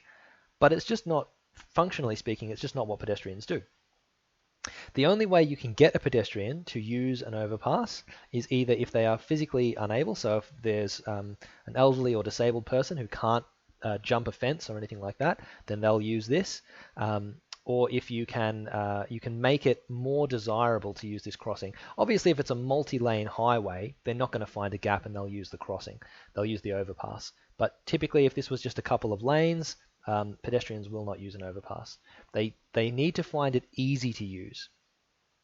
So the other pedestrian paths, the paths that come nearby, the other points of desire, the origin and destination points of desire for pedestrians need to make the overpass an easy to use path, or it just won't get used. Now, because pedestrians are physically able to move anywhere, they place a premium on effort and distance moved. This is why we typically don't build a lot of these new anymore. A much better idea is to use a pedestrian underpass. So in this case, we can look at the case where vehicles are forced to use the road. So in all cases, vehicles basically have to stay on the road. Yes, technically they can physically leave the road space, but in practice they do not. They always stay on the road. And as such, if we force a vehicle to climb a hill to get to an overpass, the vehicle operator doesn't really care.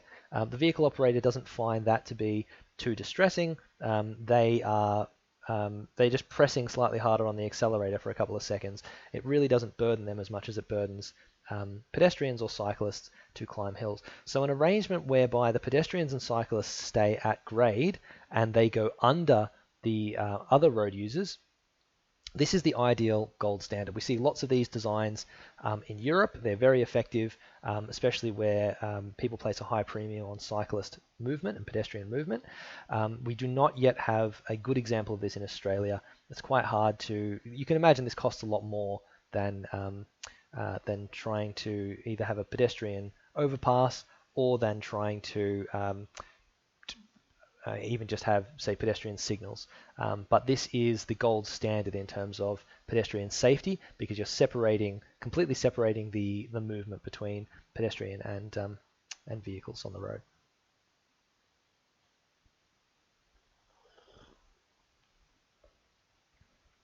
So question 12 and 13 are answered on this slide and the previous slide.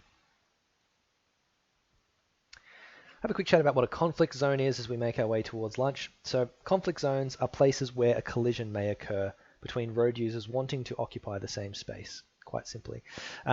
Here we have green pavement. You would have seen a lot of this green pavement in Ballarat and elsewhere in the state, which is giving cyclist priority. Now, it doesn't mean that green paint is the only place where cyclists have right of way or where cyclists have a lane. There are lots of cycle lanes that don't have green paint. But we should only be applying the green paint where cyclists are in the most danger of conflict. So where vehicles adjacent to the cyclists may accidentally turn into their lanes, this is where the green paint is best. We use it at conflict zones. Again, I'll see if I can bring up a good example of this on Nearmap. Let's go in here. If I go up to Learmonth Road and the roundabout here, this is probably a good example. No, that's Sturt Street, not Learmonth Road. Here we go. Okay, so you can see that we have a cycle lane here, and there's no green line marking. And as we approach, as soon as we get into the area, here we have a left turn taper starting. Where the left turn taper starts, there's the potential for a vehicle in the through lane to cross over the cyclist. So we use the green marking to highlight the potential of a cyclist being present to the road user, to give them an extra reason to do another head check to make sure that they're not pulling over a cyclist when they change lanes. And we continue that conflict marking right through in the roundabout. Again, in the roundabout, there's lots of potential conflict for cyclists and motorists. And we want to make sure that cyclist protection is maximized in these areas, but only in the conflict zones. As soon as we get out of the conflict zones, we go back to just regular cycle paths without green paint.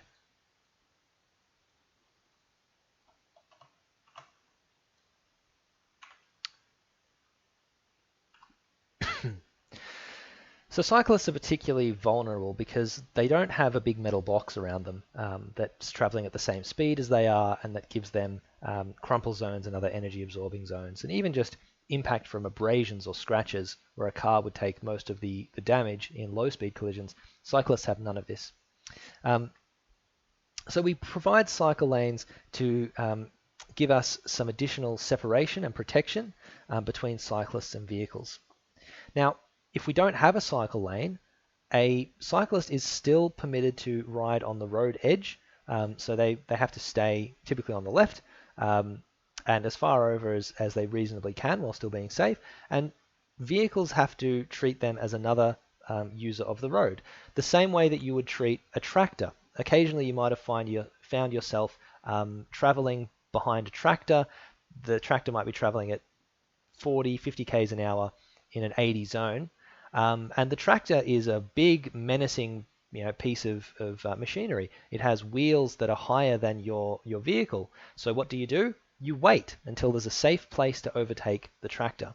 But a lot of people have this, when they find themselves in the same situation and they're traveling behind a cyclist traveling at 30 or 40 kilometers an hour, they put the cyclist at risk, and they think, well, I'm not waiting for that person. I'm just going to, there's not a big enough gap, or there's double lines, so I can't overtake safely.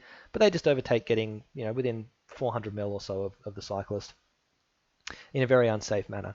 And I try to always remind people to think, what would you do if it was a tractor? What would you do if it was your safety at risk? Why are you willing to risk someone else's safety? So cyclists are absolutely permitted to use space on the road, and it really doesn't delay vehicles very much at all to wait for a safe opportunity to pass them. The cycle lanes have a desirable width. Ideally, we want 1.8 meters up to 2 meters if we've got enough space, and our minimum is 1.5 meters for the cyclist safety. So if we can't provide that 1.5 meters, we'll typically provide 1.5 meters when we are retrofitting a road with cycle lanes, and we're just trying to squeeze in as much lanes as we can. But if we're building a fresh road, we want to go to 1.8 meters. Now, if we don't have space for a at least 3 meter vehicle lane and a minimum 1.5 meter cycle lane, so 3 meters is the minimum lane width we want for vehicles, 1.5 is the minimum for cyclists. If we don't have space for both, it is safer not to have a cycle lane. So say we've got a 4 meter wide lane, we don't have quite enough width for 3 meters for the cars and 1.5 for the cyclists, so I would definitely say don't put in a 1.5 meter cycle lane and a 2.5 meter vehicle lane. That tends to just give us more spaces for conflict. Both people think they have a lane that's all their own, but they don't really have enough room to do it safely. Much better instead just to leave it as 4 meters without a particular cycle lane, so it's just 4 meters for both road users. If there is space, a passenger vehicle will easily overtake the cyclist, and the cyclist will easily sit on the left side of the lane. They both can use it at the same time. And if they're a wider vehicle, they'll have to wait until there's a gap large enough or wide enough to overtake the cyclist. That's a safer outcome. Might sound counterintuitive, but it's better not to provide sub-minimum lane widths. It's actually safer not to provide any lanes at all.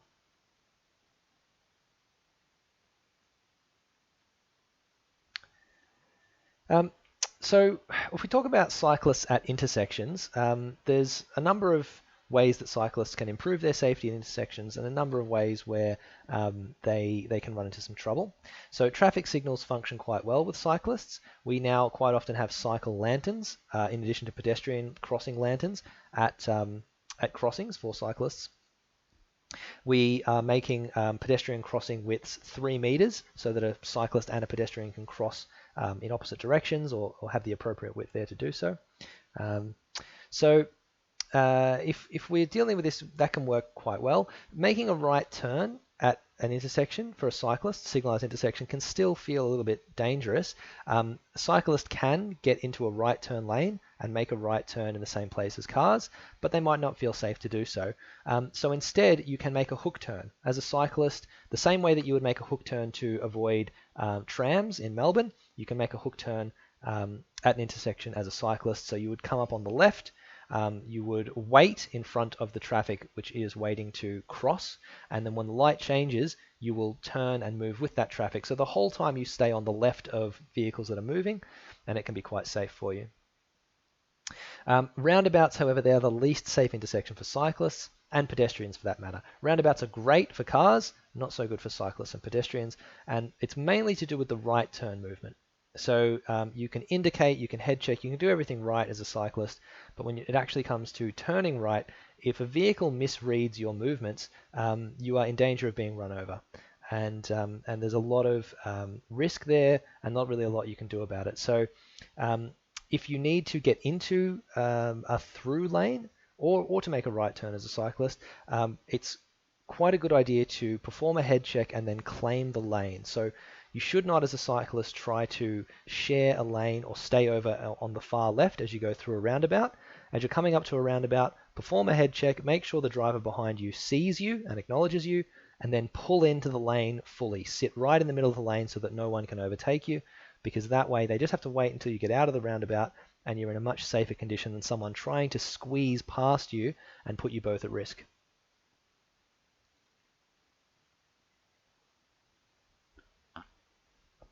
Now, if there's space, or if there's available positions off the road, the best thing for both pedestrians and cyclists is to completely separate the road from the more vulnerable road users. So an off-road path, a shared user path with off-road facilities is the best thing. So here we've got parking, then we've got a curb, then we've got a bit of nature strip, and here we've got our active transport, and it's quite well separated and quite well protected from the vehicles which put them at greatest risk.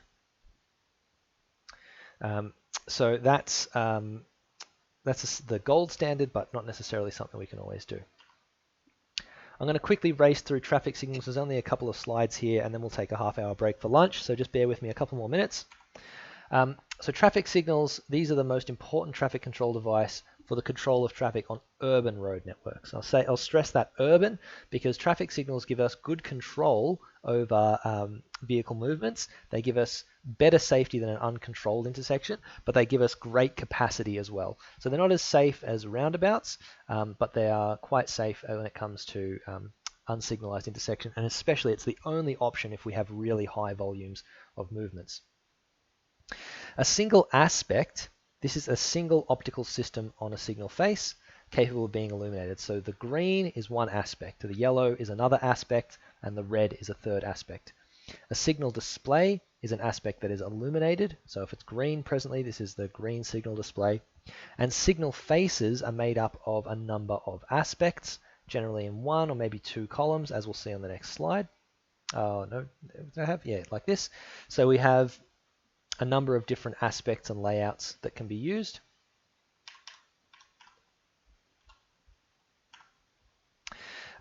So if we want to design the appropriate traffic signal arrangement, so how long do we stay on each phase, when do we transition, we'll typically use vehicle flow rates. So this gives us, we'll measure the intersection before putting anything in, before installing the signals, and this will tell us how much demand there is for particular movements. We know how many people want to go straight, how many people want to go left, and so on. And then we can put this into software like Sidra. We can put in all these desired movements into Sidra. We put in our number of lanes, we put in our speed limit, and this will let us calculate what the best signal phasing is. It also lets us predict the economic benefit, so we can work out what the total delay is before and after signalizing the intersection, and then we can work out what our cost-benefit ratio is. For each approach to an intersection, we have green phase, yellow phase, and red.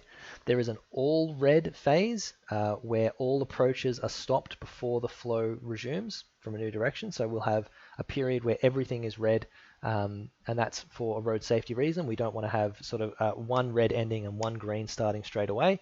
That would tend to give us a situation where small mistakes in driver behavior can lead to T-bone type crashes. There's new technology that's been developed in Queensland, and that might be making its way to Victoria soon, that will use radar technology to detect when a vehicle is going to run a red light, and will actually extend the all red phase just by a couple of seconds, just long enough so that a potential crash is avoided. Under the road pavement, we have detector loops. These use electromagnetic information to figure out when a vehicle is present. They can basically detect the big lump of metal that a vehicle is passing over this section in the ground. And they are able to then tell a signal controller if there are cars waiting, and then they can be programmed to change lights faster or slower. So detector loops are the sort of eyes and ears of signals, and then the signal controller is the brain. And then we're able to actually change, by doing a bit of calculation or a bit of pre-programming, we're able to change the lights faster or slower to get more vehicles moving according to what the detector loops are picking up. Now the time taken for all approaches to have a green phase, so we start with green, then say green for northbound, then east, then west, then south. When we get back to northbound, that's the cycle time, the total cycle time. Questions 16 and 17 are both on this slide. So we've got a few different layouts here. We sort of looked at them briefly before. These are our preferred arrangements for different kinds of traffic signal faces. You probably would have seen all of these in your time. And here are quite a few other arrangements as well, which I guess would sometimes be used. I think that's it for this set of slides. Yeah, that's the one for us. So I'll just very quickly, before we go on break, I'll mention that your marks for the first assignment, the economic exercise, are now available on Moodle. So I think I've just been kicked from Moodle, so I'll log back into that for a second. But if you go to the assessment information section on Moodle, once I log in, you can see your assignment 1 upload link, and there's feedback there for all of you. So please check your marks. Let me know if you have any questions about that. Okay, well, thank you for returning. I'm going to very shortly get stuck into our second lecture for today. I just want to bring up the no, got logged out. Just want to bring up the key questions for this session.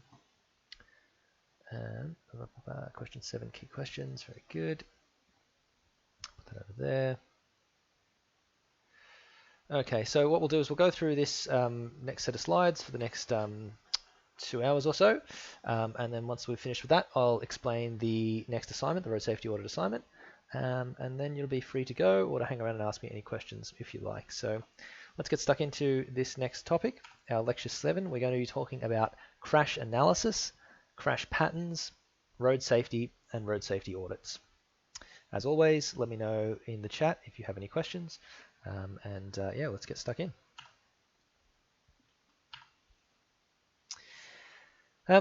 So obviously what we want to do is when we're designing or building a road, we want to come up with something that's reasonably safe. We want to not only reduce the frequency of crashes, so the number of crashes, but when a crash happens, we want to reduce the severity of crashes. Crashes are always going to happen. We're going to do everything we can to stop them. When they do happen, we want them to be less severe, especially of a low enough severity that they do not cost human lives. So building on what we discussed in topic 5, a safe system approach requires that we design and construct and think about things in terms of the forces that they will exert on the human body in a crash. So we generally want the forces on a human body to be less than fatal or debilitating forces, so that people will survive their crashes. And 9 times out of 10 that means reducing speed, or if reducing speed is not an option, it means removing the types of things that people can collide with that are going to be very unforgiving. So trees and concrete barriers and that sort of thing are very unforgiving. A steel high tensile cable is a very forgiving thing to crash into.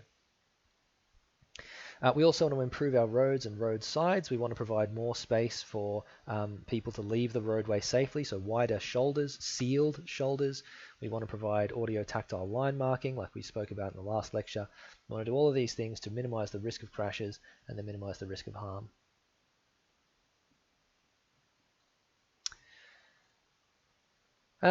Each year, some 1.2 million people die and 50 million people are injured in road crashes worldwide. This is a reasonably old statistic, so 15, 16 years old now, but this gives us an idea on the types of numbers we're talking about. So, 7 billion population, 1.2 million people die. It's a low percentage, but it's still a pretty big number, and it's definitely space where we've got room to improve as engineers.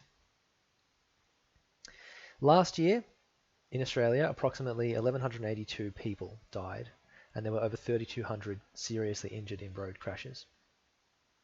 Your question number 1, key lecture questions, approximately how many people die in crashes each year? If you said 1,000, I'd be happy with that. Approximately how many people die in crashes each year in Australia? About 1,000 people. Road crashes in Australia cost tens of billions of dollars each year. Tens of billions. If you look at the graph here showing deaths per 100,000 people, you can see that Australia is pretty high up. New Zealand and America are higher, but there's lots of places, Switzerland, Sweden, the UK, Netherlands, lots of places where their road design philosophy, and I guess in some respects their budget or their education for people, is outperforming us in terms of deaths per capita. If we look at significant issues in developed nations, public health issues, deaths from road use is a big significant problem, and it's causing public health issues, burden on hospitals. The mental trauma for families of affected victims is quite significant, and the economic issues in terms of wiping out the life of someone who, again, if we want to look at it in terms of a cold, calculated way, we say, well, we've spent years of providing a person from the time that they're born until the time that they're 20 or 30, providing them with food, providing them with education, providing them with all the things they need to be a contributing member of society. And then if they're killed at any point, the burden of the administrative burden is there, and there's obviously ethical and horrible things that happen to families and the loved ones of the victim. But economically, this is all of this investment that was put into this person that we've now lost. So there's a significant economic cost, there's a significant public health burden. Road trauma is absolutely something that both has an ethical and a monetary value that we need to consider. A couple of websites here that can give us some interesting data on road crashes. So there's an interactive tool here. If you are interested, you can go and have a look at it, and it lets you pull out things like total number of crashes in a particular area that were heavy vehicles, or total number of crashes on a Friday, or that sort of thing. And I'm not going to go into it or mention that it's there, but or ask you to do anything with it. But I will mention its existence because simply the fact that we are able to sort crashes by this, it tells us how we are recording crash information. So crashes are recorded against chainage on different roads. They're obviously recorded which road did it happen on. Was it night? Was it day? What time was it? Were the victims male or female? Was it a side impact crash or a head-on? Was it with a tree? Was it with another vehicle? They record all of these different statistics, and it lets road designers then try to investigate patterns in the crashes. And that's a bit of what we're going to be talking about today. How do we look for patterns in crashes? Why do we look for patterns? What can they tell us? Some of the language that we use is important as well, and has changed in recent years. So a lot of people say, oh, there was an accident, there was an issue, there was a smash. An accident, it implies that something just happened. Accidents happen every day. When we use that term, we are taking the cause-effect relationship out of consideration. We are in essence just saying that this was it was a freak accident. Who could have predicted this? But a crash, however, implies that there is something about the collision which could have been prevented, or at least that we could have changed some part of the severity of the crash. If we had have either changed the driver behavior, the vehicle design, if we had have changed the geometry of the road or some other part of the road environment. When we say crash, what we mean to say is that there are a lot of factors that go into specifically a road crash, and any one of them could have been contributing. Many of them can have contributed, but in particular, we can have improved our outcomes with the right sort of things. Two other terms that you've probably heard, or at least you would have heard this first one, road toll. A lot of people often say, there's, what was the road toll last year, or the road toll's climbing, or maybe the road toll is falling. But again, when you think about it in terms of it being a toll is something you have to pay. You might say the road tax or the death tax. You can't avoid it. It's acceptable. It's the cost of doing business. So for a long time, the rhetoric from the transport accident condition said that this was the road toll. The road toll for 2004, the road toll for 2016, it was X. But we've now changed that language. The TAC has changed to using the term lives lost, because we want to recognize that we're not talking about a price that we're happy to pay. We're talking about people who have died, people who did not need to die. And we are reminding ourselves that death and serious injury is not acceptable. It's not a price that we should be comfortable with paying. We want to try and remember that whenever we make decisions about what is going into a particular road or a particular design. Try to remember that the ultimate consequence can be people's lives. Your question 2 in the key questions, why does the TAC no longer use the term road toll? It's in there.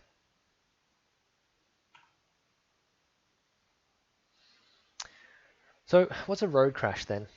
A road crash is a collision, so a meeting of two vehicles, typically at speed. It can occur anywhere and at any time.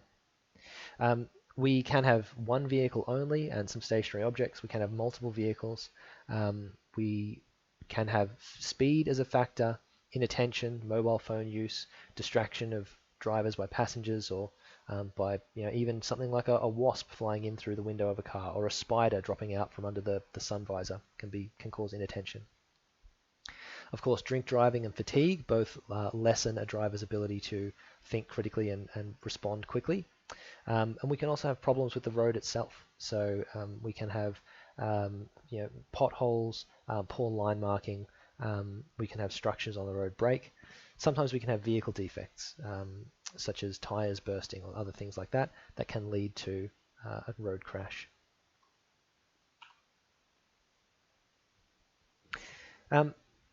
Human error is often what we talk about with respect to a roam. It's generally what we would blame on a crash is to say there was human error of some kind. But this doesn't mean that necessarily that there aren't other sources of error as well. So we can have deficiencies with the road, deficiencies with the vehicle. If the vehicle is too difficult to operate while paying a high level of attention to the road, that can be part of a problem. If the road is or if the road design, if the presence of signage or line marking is unclear or ambiguous, it's not human error to misread that road. It's the fault in design. However, speed typically plays a central role in all crashes, and this is because speed affects the frequency of and severity of crashes. So it increases our likelihood to have a crash. It also increases the damage that occurs because of that crash, the severity. So this is why speed is quite central, because it's such a big factor in both sort of frequency and severity.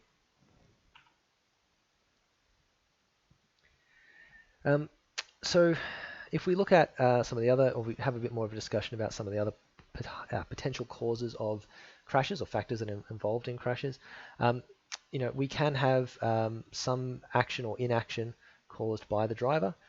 So could have been poor performance, fatigue, alcohol consumption, anything like that. The mechanical condition of a vehicle can also be the cause of crashes. Mechanical faults in brakes are pretty rare, but faults in engines or tires or these sort of things. If a driver allows their tires to go too bald and keeps driving, that can be a problem for them as well, and it increases their potential risk. Obviously, the condition of the road, what's the traction, what's the surface quality like. Here we've got an image of a lot of potholes on the road, which are going to massively decrease a car's ability to hold and maintain traction. We also have issues like the environment at the time. So do we have fog, heavy rain? Are there strong winds? All of these things can tend to push vehicles around or make them less stable on the road, and can increase our chances of crashes.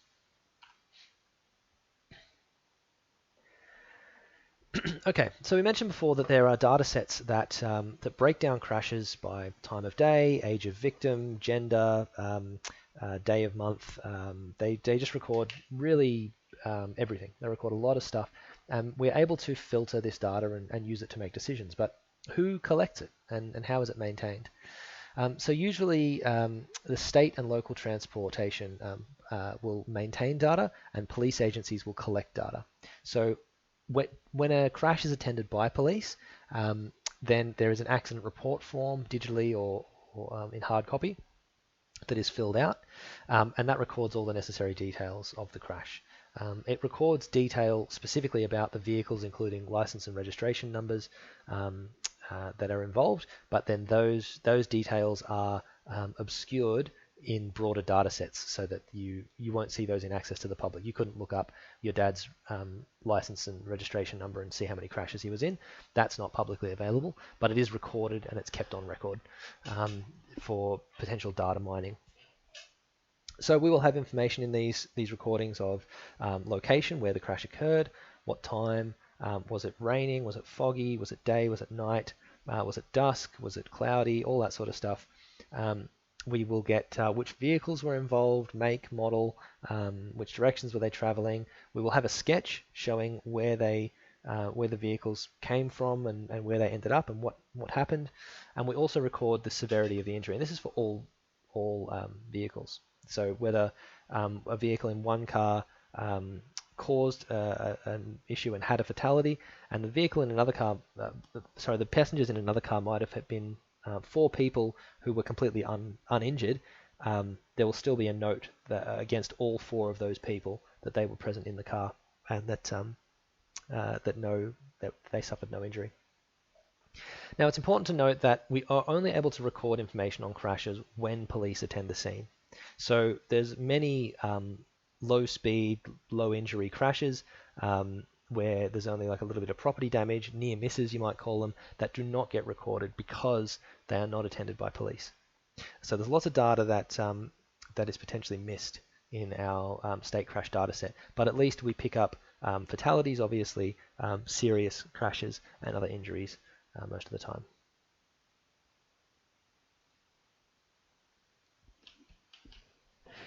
So hopefully you can recognize in this picture we have the Montague Street Bridge, notorious as it is, and there are 4 different occasions where this has been hit. So why do we analyze crash data? Well, ideally we want to identify patterns that may exist. If we're able to find patterns in crashes, then we can lead ourselves to some kind of prevention of additional crashes. If we're able to find out what caused crashes, then we know, can we remove one of those causes? If a cause was, routinely distraction by a billboard, can we cover up the billboard? Were multiple drivers always getting hit trying to merge from after a left turn? Well, is there something wrong with the design of that left turn? We can try to find the sources of problems. And by finding the source, we can develop a countermeasure so that we do not continue to have the same type of crash. Oh, I'll just quickly mention as well, the last slide had information on your question 4. So who records data on road crashes? The recording is done by police.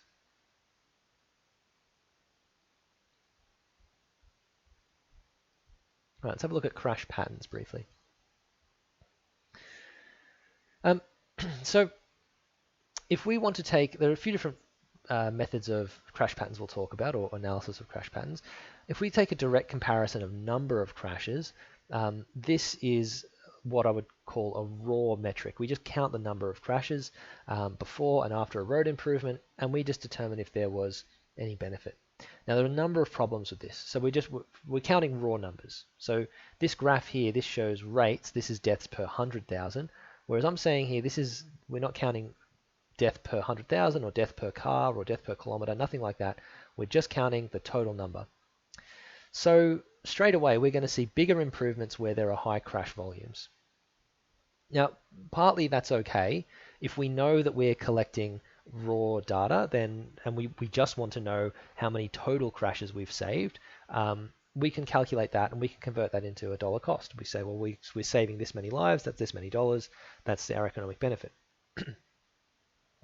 But by not considering the traffic volume of that location, we're not going to really get a feel for how much risk there is. So there's lots of roads in Melbourne where, because the volume of traffic is so high, a risk can be justified for improvement if it is very low.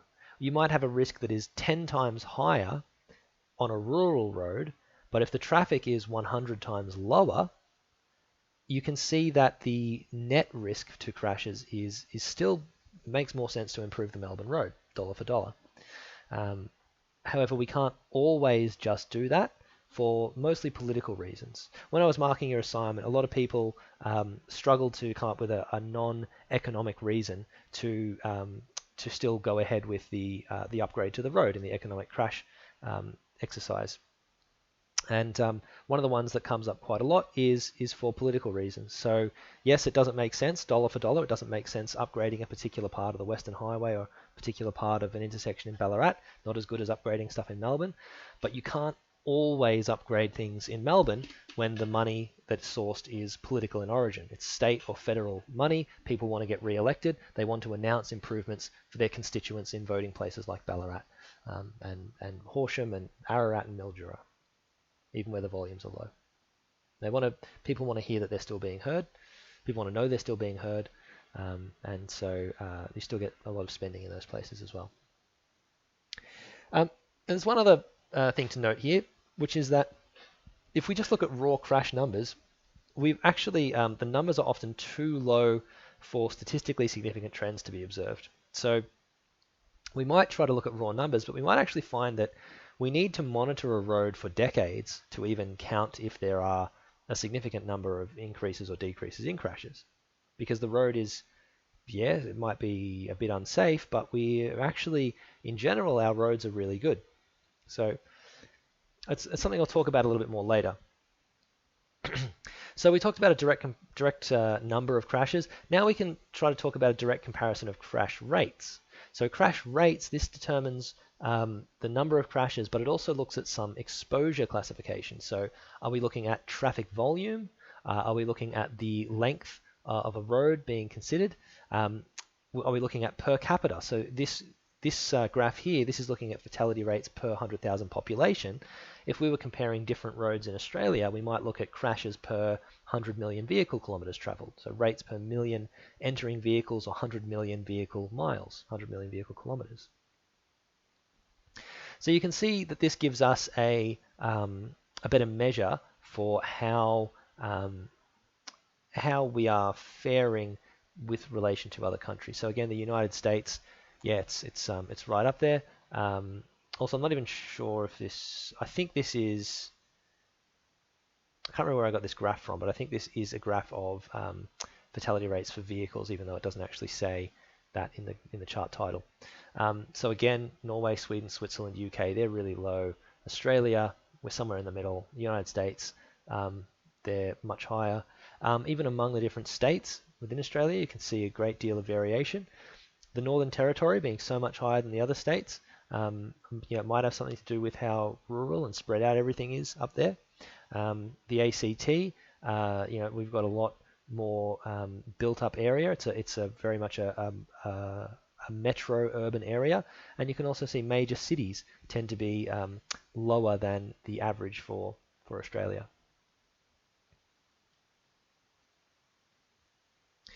So how do we go about calculating this crash rate? I'll put up some pretty simple math. It's not really complicated at all. I think it's important to know how to do this rough calculation.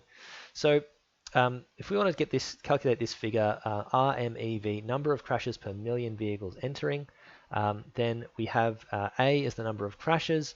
We have a million as the total.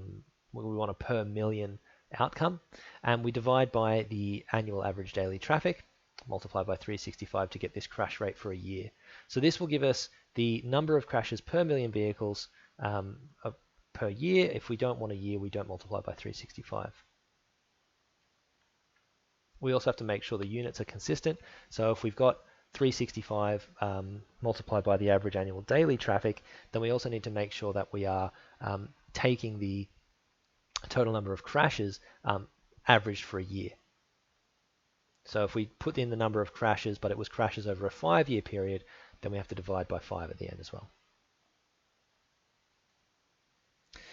So we've also got another one, which is RMVM. So this is rate per million vehicle miles or per million vehicle kilometers. So number of crashes per 100 million vehicle kilometers. Same sort of thing, except we are also now counting the vehicle kilometers along that section. So we would, in addition to counting the number of crashes and looking at the total number of vehicles, the AADT vehicles, we're now also looking at how far are we looking over that section. Are we looking at a 1 kilometer section of road? That gives us this vehicle travel distance. So every one of the vehicles entering here, every one vehicle that enters travels 1,000 meters or 1 kilometer in our study area. And over the study area, we have a number of crashes. And that's how we can calculate the crashes along a stretch of highway. So if we want to find out, does this particular part of the Western Highway, is it more dangerous than other parts? We can compare the crashes per 100 million vehicle kilometers, and we can make a graph of the whole Western Highway and see where are the spikes and where are the low points.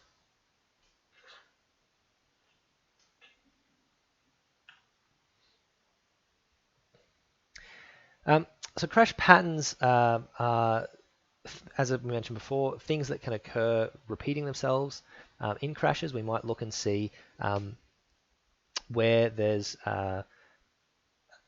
some kind of repetition. If there's an increase in crashes on a Friday, or there's an increase in crashes by males aged 40 to 70. Like, why is that? We can look for reasons to explain this. I'll mention briefly that correlation is not causation. So you might find that there's a correlation between crashes and and there being crashes on a Tuesday or on a Tuesday at night time, but you would need to look for a cause. You wouldn't necessarily assume that there is one unless you find something that makes sense. So correlation is not causation, but still we are encouraged to look for patterns because they can be helpful. So we've got two commonly used techniques we can use to determine crash patterns. We've got one which is expected value analysis. So we look to try and identify some locations with abnormal crash characteristics. We want to compare sites with similar characteristics, similar geometries. This does not consider exposure level, so it doesn't consider total volume. And we work this out by determining the average number of a specific type of crash occurring at several locations with similar geometric and traffic characteristics. So we look at what's the background, what's the average across a particular number of roads, and then we check to see, okay, if we look at that average, what should we expect to see in this location? We expect a value of X. Oh, we found it's 5X in this location for a left turn crash. So we're above what we expect, so there must be some cause. That's how that one goes. We also have cluster analysis. So cluster analysis lets us try to group particular problems into some sort of clusters or some sort of areas that are related. So by doing this, we're again trying to identify any abnormal occurrences of a specific crash type. So we've got some examples here of nervous or uncertain. We've got a learner, which is in the same sort of category. This is all within the grouping of people that are driving too slow or people that are unfamiliar. So these are all similar sort of relations, and we can look to see particular crashes that fall into some clusters and potentially crashes that stand right out. So we've got this big family of crashes over here, this cluster 7, big family of crashes that have some kind of similar relationships. And then we've got two over here which are standing out. Cyclists entering road from pavement, rider wearing dark clothing. They're sort of out there on their own. They're not really forming part of anything else. So if we see a lot of parts in a particular portion of a cluster, we're able to perform some analysis and get an idea from that. I won't go any further into cluster analysis, but there's a YouTube video link here if you're interested in learning more about it, about some of the mathematics that goes into that, about some of the algebra and the modeling that you can use. You can watch that video for a bit more of an idea. We can also use a statistical comparison as another of several different statistical comparisons to try and compare safety across a couple of different sites. There are quite a few types of tests. I'm not going to go into any of these. We're not going to assess on any of these. But again, if you're interested, have a bit of a Google about t-test, proportionality test, Kruskal-Wallis H-test, and empirical Bayes method.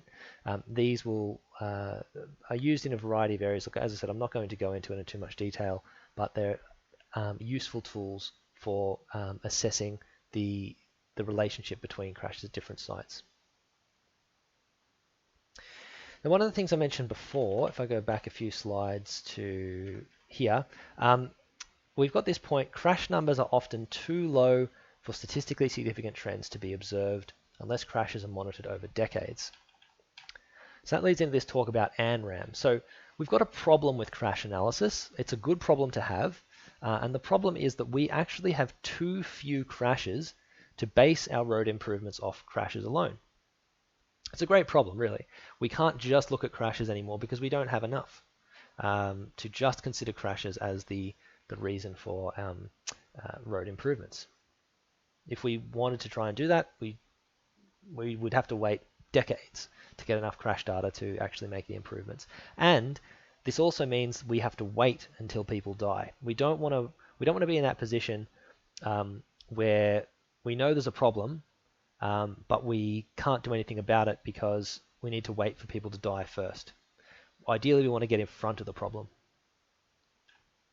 So ANRAM is the Australian National Risk Assessment Model. And what it does is it attempts to predict crash risk for all roads based on a few factors. This is your question 7, by the way. What is ANRAM? What is it used to predict? So, so the factors that it can look at are things like speed, both signed speed and typical vehicle operating speed. It looks at the presence or absence of intersections. It looks at shoulder width, lane width, line marking, road geometry, what's on the side of the road, are there trees, is it open paddock, is there a safety barrier, all that sort of stuff. And it looks at the volume of traffic and the heavy vehicle percentage. So basically, we put into this this data model, we put in all of our collected data on the road. So we've got, for any particular chainage on the road, we know if there's an intersection, we know how wide the road pavement is, we know what the traffic is like, we know what the speed limit is, we know the shoulder, we know all this information. So we put that in. Then we also put in all of the known crashes. So we've got the whole model of Australia for however many years, or whole model of Victoria, or whichever area we're looking at. We input in all of the roads, the geometries, we put in all of the crashes that have occurred in all of these discrete locations, and then we are able to make some predictions about how factors such as speed limit, road geometry, so if it's a substandard horizontal curve, and the presence of trees on the side of the road, how those factors come together to predict a crash and give us a risk. And then we can look at a new piece of road, a road that maybe has no crashes on it, but we can look at that road and hypothetically we can say, okay, what is the crash risk? What is the ANRAM model predicting based on the speed limit, based on our proposal to not install safety barrier, based on the horizontal curve geometry? And if that risk is unacceptable, we can make some changes in the design. So that's basically how ANRAM seeks to work. It's trying to be a predictive model. It hasn't been greatly successful thus far. I think that there was, and I'm not exactly 100%, but I think there were some issues with the data sets that went into it. So there was a lot of data mapping that needed to be done. Say from Google Street View, people needed to map, is there a tree on the side of this road? It was done in like 100-meter increments. So every 100 meters, someone had to say, is it trees? Is it barrier? Is it something else? But the problem was that particular work was outsourced, I think potentially overseas, and a lot of areas weren't coded correctly. So a lot of areas that had trees weren't input as trees. A lot of areas that had a drop-off weren't input as a drop-off, and that sort of thing. So the model isn't ideal, but now that we're going into this era of machine learning, I think there's a lot of good opportunities for properly trained machine learning algorithm to identify all of the roadside environments, to run the model again and to hopefully get some more useful outputs. Okay, oof, that was a lot of talking. And we're getting close to halfway through these slides. So I'll try to power on, and then we can make our discussions on the assignment and finish up for the day. So road safety. Let's get stuck in. So look, obviously nobody jumps up and down and says this road is too safe. Everyone wants road safety improvements. The worst thing that can happen is that we make a road safer that was already pretty safe. It's not a bad outcome whenever you improve road safety. So everyone wants it. Road users, politicians, the general public, we all view road safety as a win. There are typically some trade-offs. You usually have a slightly longer travel time or that sort of thing. But in general, road safety, you kind of can't miss. Now, if an existing intersection is thought to be hazardous, there are several steps that engineers can take in looking at it. So one of the first things is we might try to determine possible causes of crashes. So a particular location has been identified as a hazard, and detailed engineering study is then performed to identify the safety problem. Basically, this study will look at all the existing crashes, it will look at the geometry, we will look at crash data, We'll carry out a field review, typically in person. So we'll go there on site, look at how vehicles are behaving, look at how everything moves. And we want to try and picture how not only is the traffic operating now, but how might it operate in wet weather or in congested conditions, and that sort of thing. So we'll try to break down a list of potential problems, and then to refine that to give us the other data points that we need to identify safety deficiencies at the site. So after we've observed, after we've inspected, and we've looked at all the crashes, we then might start to gain some other information about what else we need to know. What else do we need to know about the geometry? What else do we need to know about the speed of road users or their other demands on the road? So we've got a number of potential crash types and potential causes. This is from an American textbook, so we need to replace any descriptions of left turns with right turns and vice versa. So you can see here this is a sort of a tool to help us identify probable causes of these crashes. So if we've seen a large number of in Australia right turn head-on collisions, then is it because there's a large volume of right turns? Is it because there's a poor sight distance? Do we have traffic signals with an amber phase that is too short?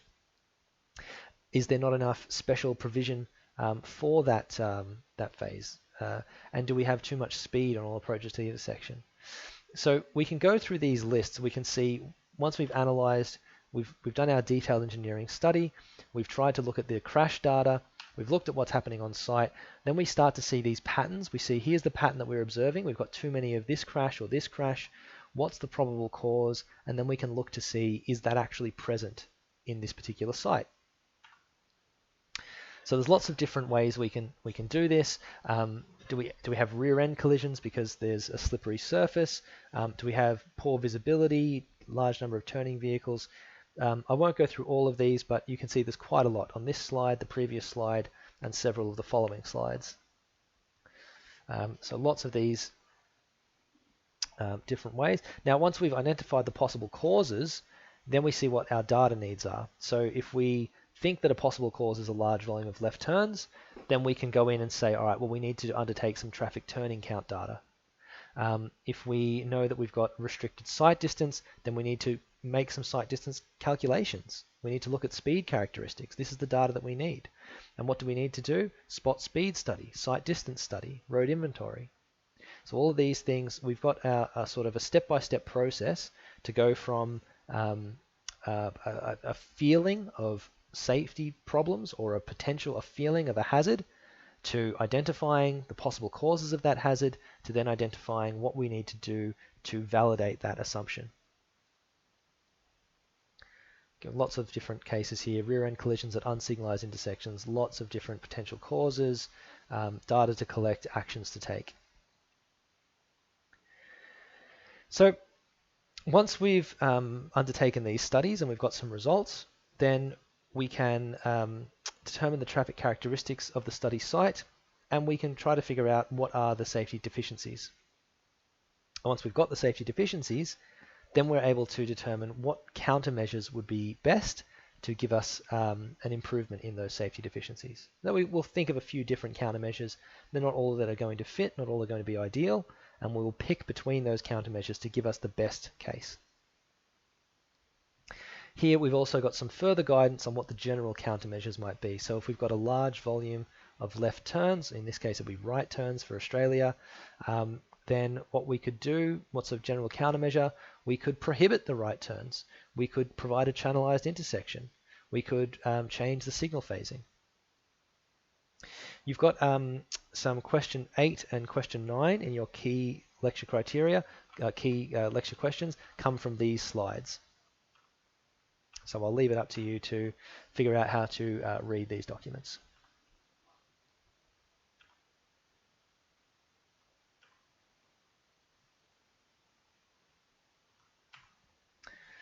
Okay, let's take a look at a practical example. So here we've got a high crash location that we're looking at. There's a T junction in a semi-rural environment with 10 recorded crashes in 3 years. 4 involve vehicles turning right out of the side road and colliding with vehicles on their right. This is what a typical crash data, sort of metadata stuff would look like. We've got the total numbers of crashes. We've got the day and the month that the crashes occurred. What year was it? What day of the week? We've got whether it was day or night, wet or dry. And then we've got this thing DCA code. Now DCA code is a series of numbered cases that describe exactly what has happened in a particular accident. So it's definition for coding accidents.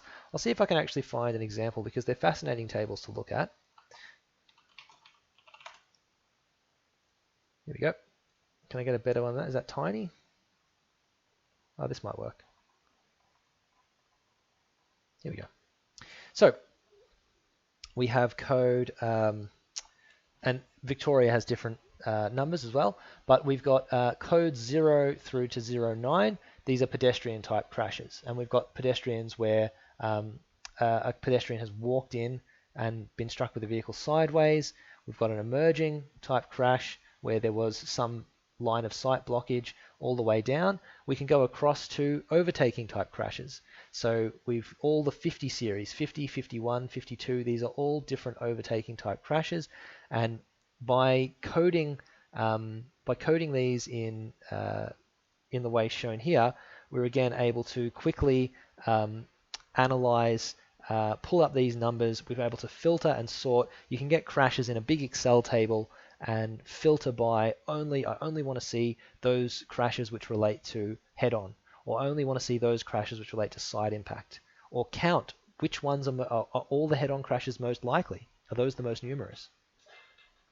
So we do this sort of stuff. We start to pick some patterns. We can also even see which direction all the vehicles were traveling and what was struck by whom. So we can take that information, we can give ourselves a bit of a diagram. So here we've got all the crash numbers, 1, 2, 3, 4, 5, 6, 7, 8, 9, 10. And we can see 1 was trying to make a right turn, side impact. 2, the same thing. 3, the same thing. 4, the same thing. 5, 6, 7, 8, 9, these were all different, but 1 to 4, they were all the same kind of crash. So from this, because we're seeing this right turn side impact crash, we're saying it is likely that drivers in the side road are moving out into the intersection, expecting vehicles in the northbound left lane to be turning left. When a vehicle in the left lane continues north, a crash occurs. So if you see here, based on this intersection, if you do a head check, you see a vehicle, maybe you think it's going to be turning left in, and because this road has a left turn lane that's been widened for vehicles to come around the corner, but it actually has two lanes continuing past the intersection, there is that potential for a vehicle to be entering the left lane but wanting to stay there. So someone comes out here, they wait to turn right, they see this person is about to turn left, they go, yeah, cool, I'll pull out, and they get struck right here. So we've potentially identified the source of this crash, and it has to do with this road merge changing before this intersection. So one simple treatment might simply be to not start the road over here, to even rip up some of this pavement and then start the second lane over here somewhere. So the relatively high number of crashes that occurred when the road was wet suggests the road surface may also have deficiencies, particularly on the southern leg of the intersection. What's going on with crash 10? Crash 10 question mark was a crash code 400. Daytime dry. So I need to see, this is DCAs from Queensland. So I think I had DCAs from Queensland here.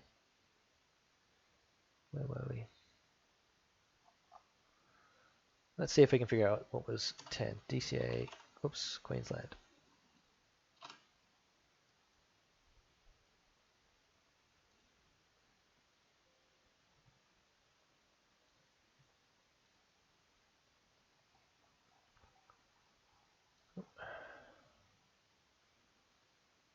See if we can find what we need. Oop. Let's back up here. Nope.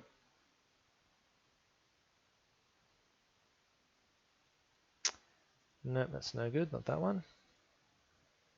DCA, so what did we call it? It was the definition for coding accidents.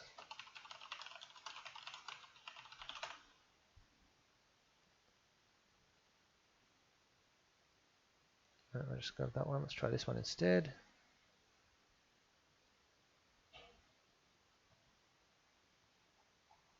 Nope, don't want that one either.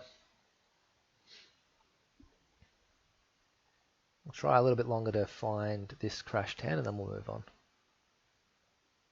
Nope, don't want that one either.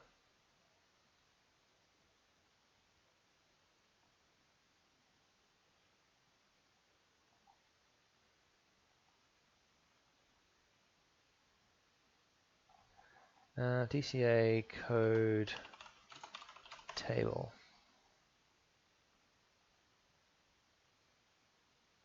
Data explanatory notes. Yeah, let's see if this has got it.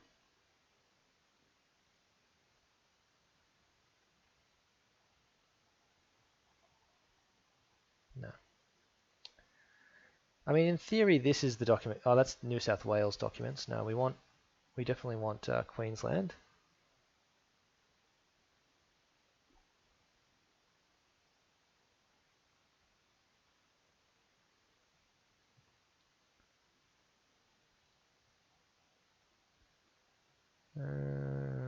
Vehicle types, no. No, I'm not sure. I'll have to get back to you on that one. We'll see if we can find the crash codes for Queensland, and we'll see if we can get the coding for 400, because that will tell us more information about what exactly has happened there. It'll give us an information if there's a particular kind of crash, we can have an understanding.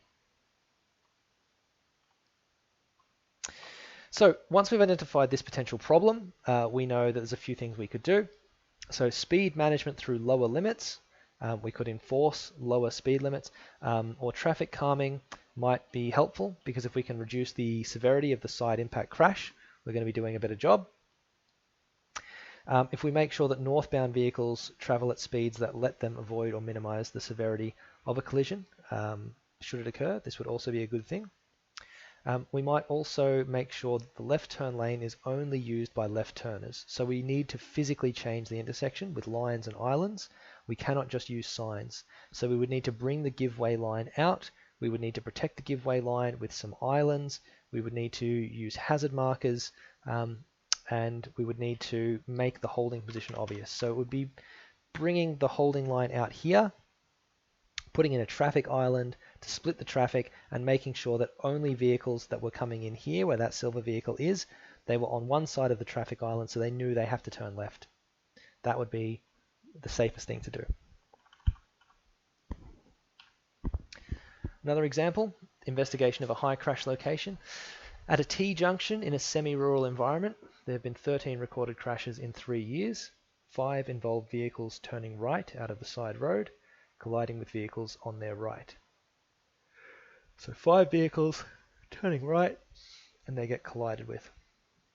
6 are rear end crashes on the side road, and 2 are right turns colliding with oncoming traffic on the main road. And we've got our crash makeup.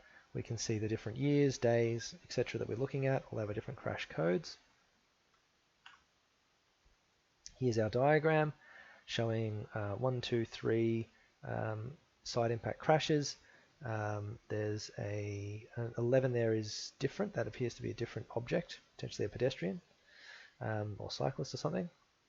And we can see a few of these right turns as well as all of our rear end. 1, 2, 3, 4, 5, 6 rear end crashes.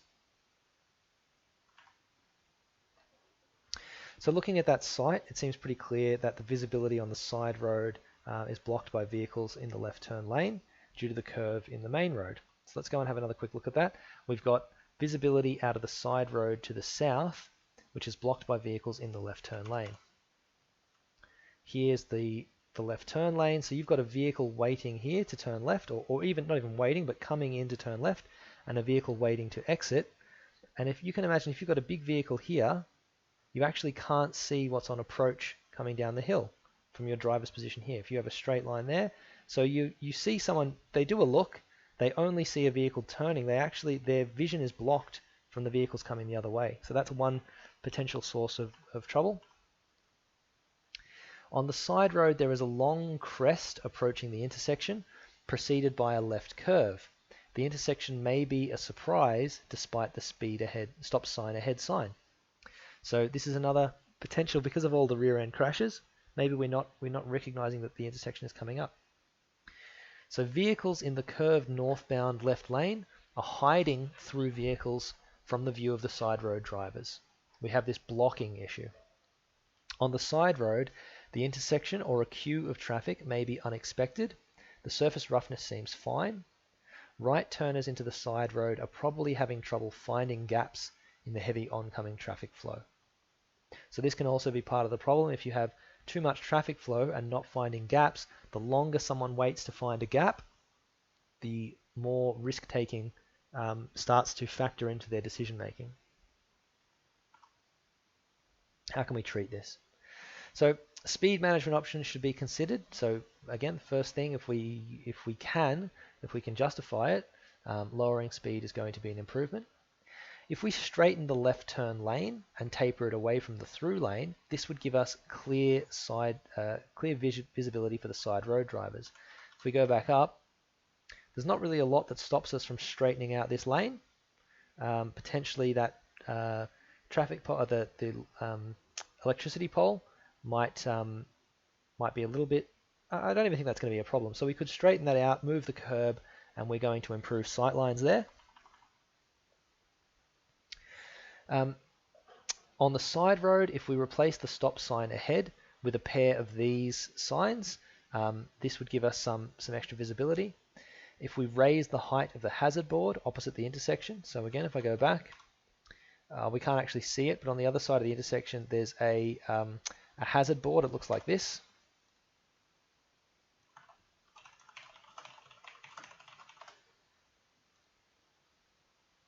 Typically, the one that we're talking about would be this one. So this is a hazard board. By making it higher, it gives us more alert that there is an intersection coming up from further away.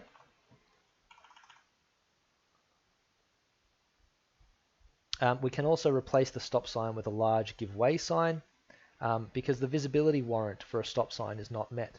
So because we have good visibility, especially if we make those other changes, remember we talked about stop signs mainly being needed where there's a physical block. Here there's nothing to stop us seeing a great distance except if there is a vehicle coming, which doesn't really fit the stop sign criteria. So if we make those other changes, we can replace this stop sign with a give way sign, and giving way will tend to give us less rear end crashes as well.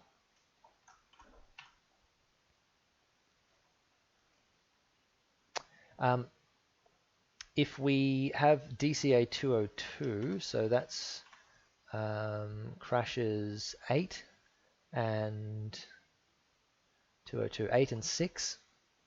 8 and 6 are these right turn coming in crashes, so there's not really a lot we can do about the right turn coming in crash.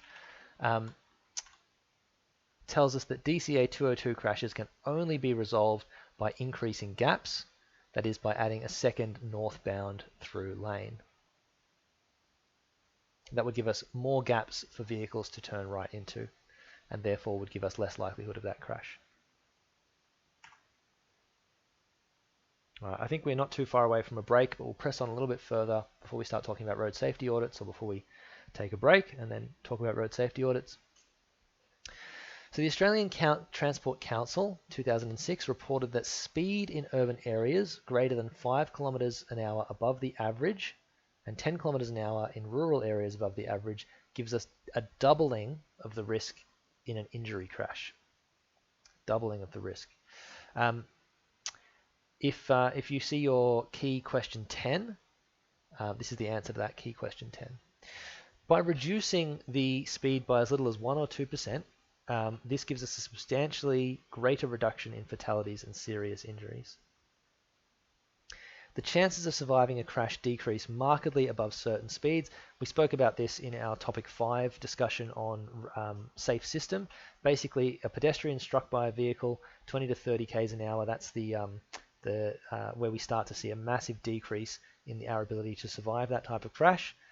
Same with a motorcyclist. Side impact with a pole or a tree, 30 to 40 k's an hour. Side impact vehicle to vehicle, 50, and head-on vehicle to vehicle with an equal mass is about 70. Interesting here as well, this discussion of side impact vehicles striking a pole or a tree. If you've got a 5-star side impact rated vehicle, that 5-star test for collision with a pole or a tree is done at 30 kilometers an hour. Whereas you might be traveling much faster than that if you were to hit a pole or a tree. There's really not a lot we can do for vehicles that slide sideways into poles or trees. So the best thing to do is to give us a lot of protection so we avoid that type of crash. Just want to check, yeah, we've got this one last slide and then we'll take a break. So factors affecting crash trends and characteristics. Does injury crash mean risk of injury when a crash happens? Just let me check where we saw that. Double the risk of an injury crash. No, so injury crash is defined as a crash which results in some kind of serious injury. We have, say, 4 crash characteristics or 4 crash types. So there's a no injury crash, which is basically where 2 cars touch and there's literally no injury you can point to on any of the people in either vehicle. Then there's minor injury, which is like, oh, yeah, I've got a bruise on my head or I scraped my arm a bit. That's a minor injury. And a minor injury is defined as anything that doesn't need hospitalization. We also have serious injury, which gives us a characteristic of needing to go to hospital. And then, of course, fatality. So those are our sort of 4 levels. Here, by talking about an injury crash, I would imagine that we're talking about severe injuries or fatalities. But it could also be including minor injuries in that analysis as well.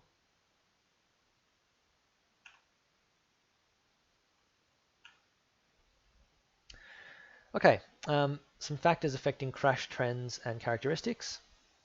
So we have the ability to make changes to legislation, so changes to the laws. For instance, we have it's now illegal to use your mobile phone while you're driving. You need to pull over to use that legally, and that has an improvement in road safety behavior for a lot of people. The publicity of road safety, so providing ads that talk about not using your phone while driving, ads that talk about fatigue and drink driving and speeding. The publicity of road safety does have an influence on road user behavior. The changes in population also has an effect. So older drivers, above a certain point, they do see a marked decrease in their response times and their ability to attend to the road. Quite often, this can be compensated for in older drivers by their driving behavior. They will be calmer or they will have a lot of experience driving. But there's a certain tipping point, especially if there are other mental health or quality of life factors such as dementia or poor eyesight that can drop off very steeply above 70 and 80 in some areas. That can give significant effects as well, significant factors in crash trends. Improved vehicle safety is obviously affecting our crash trends and characteristics. We're getting not necessarily fewer crashes, although with details like automatic brake, ABS systems, and lane assist technology, we're seeing a decrease in numbers of crashes. And then when crashes occur, because of things like curtain airbags, more crumple zones, and other benefits to driver protection, we're seeing a decrease in severity as well. Our road systems, our safe system design, our barrier systems, they're getting better, and they are also affecting our crash trends. Pardon me. And so is the level of economic activity. So as people get busier, as businesses are spending more time and effort and energy, they're also making more vehicle movements, and that goes from employer to employee to travel outside of work hours. And finally, the level of enforcement also makes a big difference. So if you've ever been driving along at night, maybe it's 2 a.m. or 3 a.m., and you might come up to a set of red lights, and you're in the middle of a rural intersection, maybe not necessarily fully rural, but you're in a rural-ish area where there's no trees or shrubs or anyone really around you. You can see in all directions. You come up to a red light, and what do? You come to a stop. You can see there's nothing around. There's really nothing to stop you going through that red light. But you don't. You stay stopped at the red light because in the back of your mind, you've got this thought of enforcement. And enforcement, the advertising done, talking, reminding people that police are on the roads. You physically see people being pulled over by police often enough. It helps, that presence of police enforcement helps keep people in line with regards to drink and drug driving, with regards to speeding and using their phones and all those things as well. Oh, and lower travel speeds also. We've talked about that a lot. Road safety audits. Oh, look at that. Slide 48 out of 63. We're nearly there. Nearly there. I see Hayden's headed off, so it's all good. He'll be available next week on Discord channel if anyone needs assistance with any work or anything like that. I will not be available next week, but the following week I will again come back for another couple of lectures. So, road safety audits. Let's get stuck into this last and most interesting topic for the day. I hope you'll find this to be quite informative and quite useful. I think there's a lot of practical benefit to understanding a bit more about road safety audits.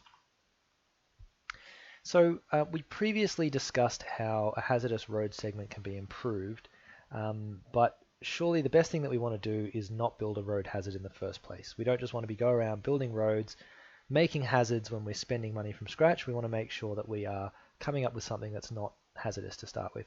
So this is what road safety audits aim to do.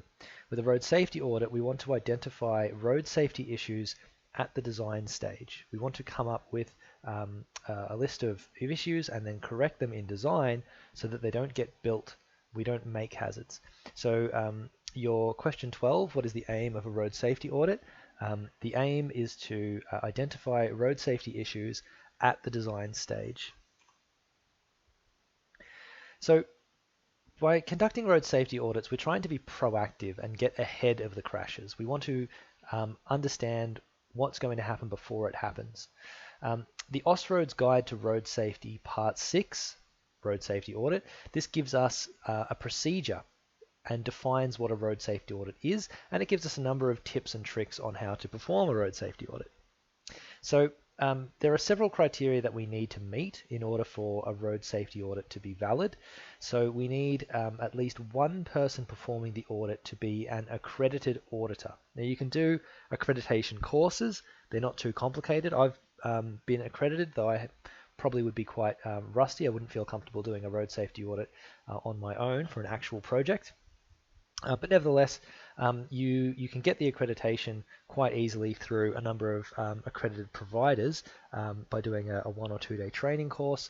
And then typically what you need to do to maintain that accreditation is to complete a couple of road safety audits in a calendar year.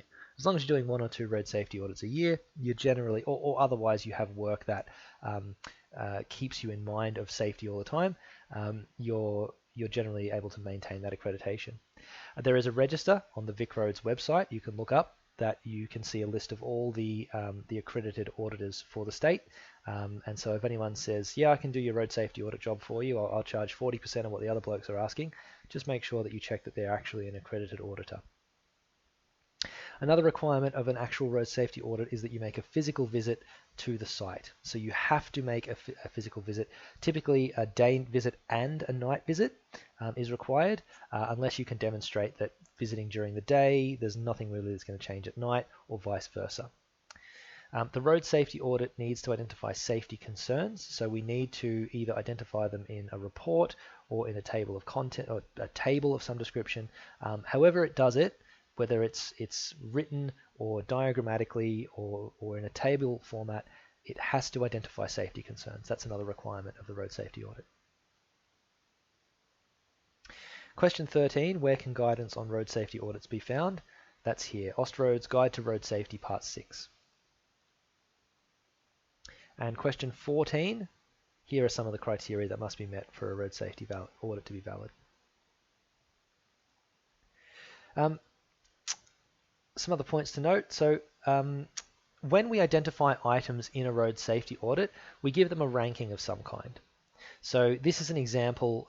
There's a road safety audit example that's provided in the assignments section of Moodle. So that's been gracefully provided by a former Fed Uni student, Garrett Liston, and his engineering company. So they provided this this sample document for us to use. And we see here that we've got a ranking, an urgent problem, an important problem, and a note. Now the exact numbers that we use here, or the exact titles that we use here, they may change from audit to audit. There are a number of different companies out there doing audits, and they might say intolerable, or they might say high risk, or medium risk, or note. But in general, what's important is that we have something that's at the bottom, which is just a note on the design. It's not even necessarily a safety problem. Something in the middle, which is a safety hazard that we should consider, and we have something at the top, which is something that we have to address. The road safety auditor says you cannot simply say, no, I'm not going to look at this one. This is an absolute showstopper. So the highest ranking requires a formal response. The lowest ranking is often not a safety concern, but we have all of these in some form or another.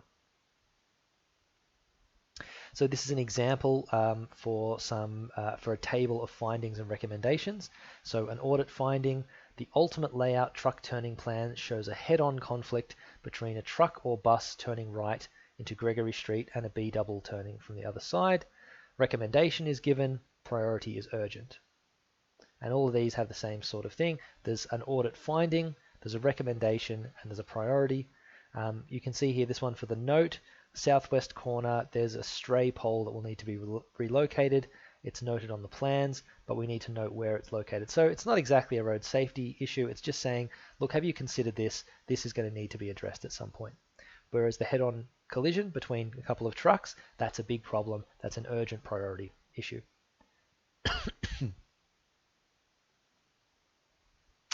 Now, the table of recommendations on the previous page has a section for a response from the designer. I'll go back so you can have a look. Here we've got a section where the project manager needs to accept or decline with comments.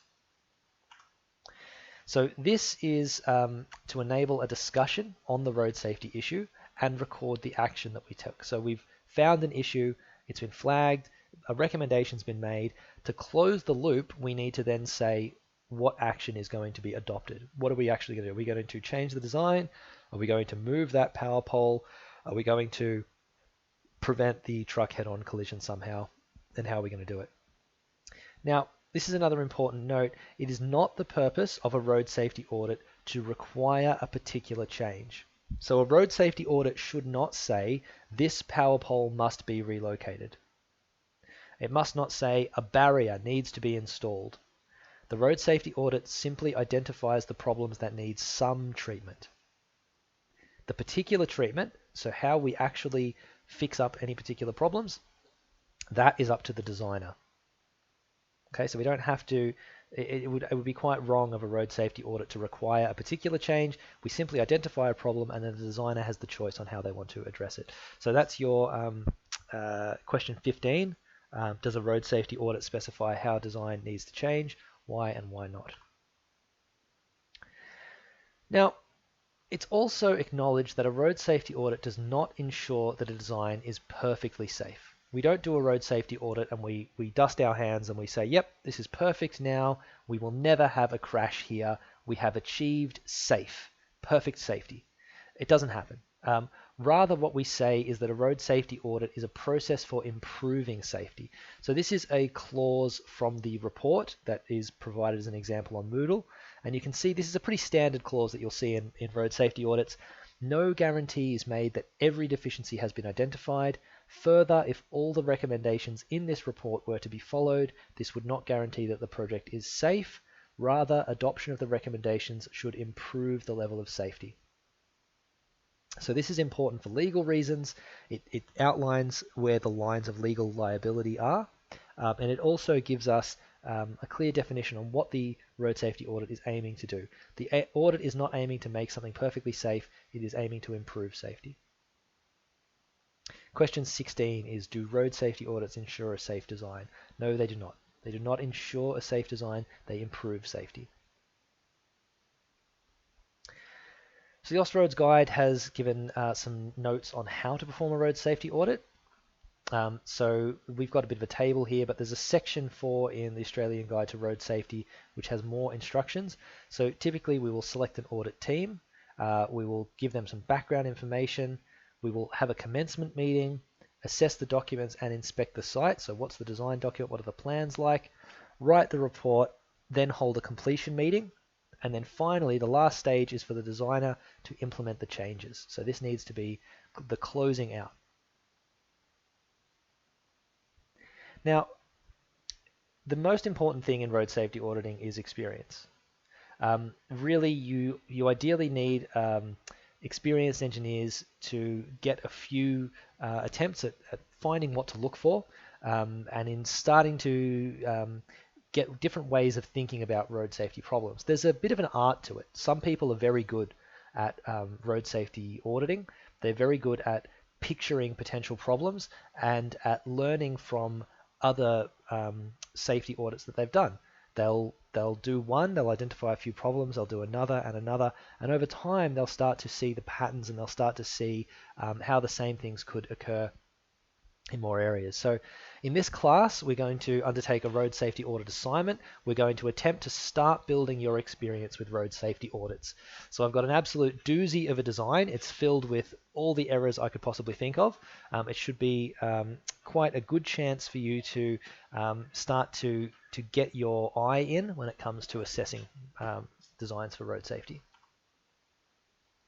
A few tips. These are just my tips. You can try these out when you're working on the road safety audit assignment.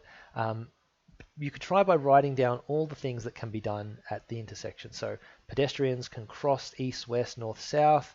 Cars can turn left, cars can turn right. Heavy vehicles can stop and wait. Cyclists can blah, blah, blah. Write down all these things that can happen. And then consider combinations of these things happening at once. So what happens if someone is parking and the cyclists are in the bicycle lanes? Hang on, if someone opens their door while they're parking, are they going to hit the cyclists? What happens if the heavy vehicles are waiting to turn right and the cars can't see the pedestrians because the heavy vehicle blocks the pedestrian passage?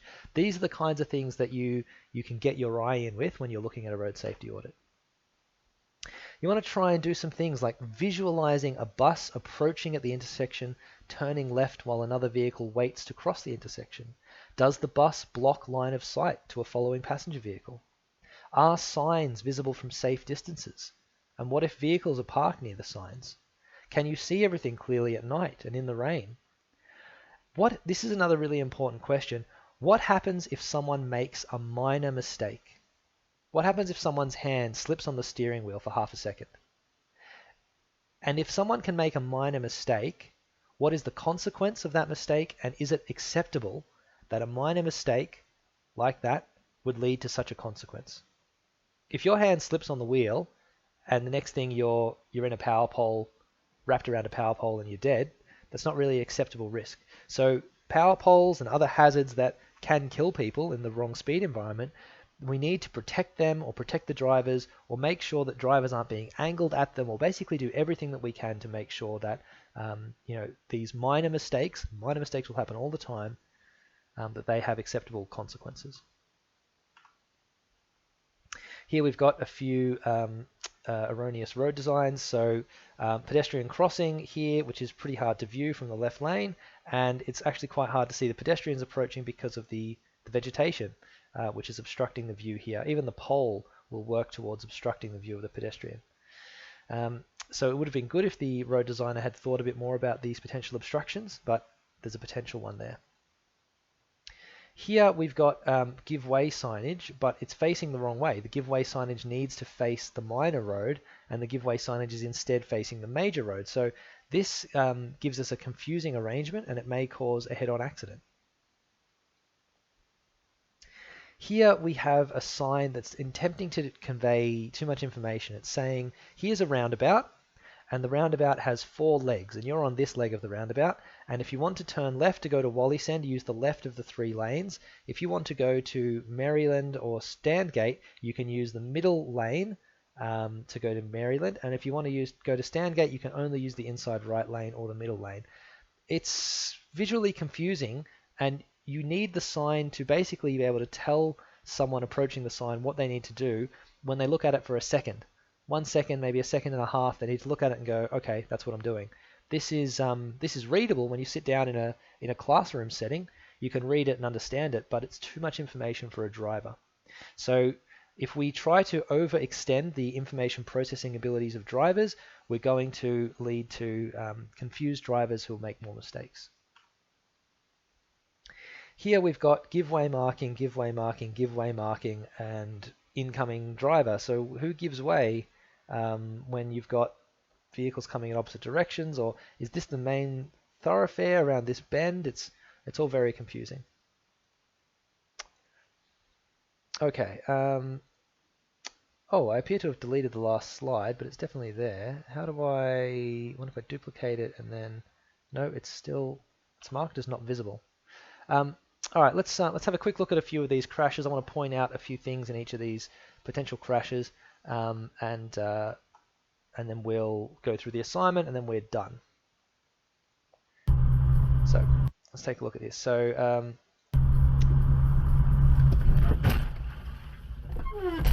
in this case, there's not really a lot. If I go back to where we started, there's not really a lot that we can do as designers. We've got the double barrier lines. This was just one of those cases of a driver who was clearly at fault. The driver turning in here, clearly at fault, clearly making a mistake. But thankfully, the speed environment and everything that occurred, there wasn't a terrible consequence of that mistake.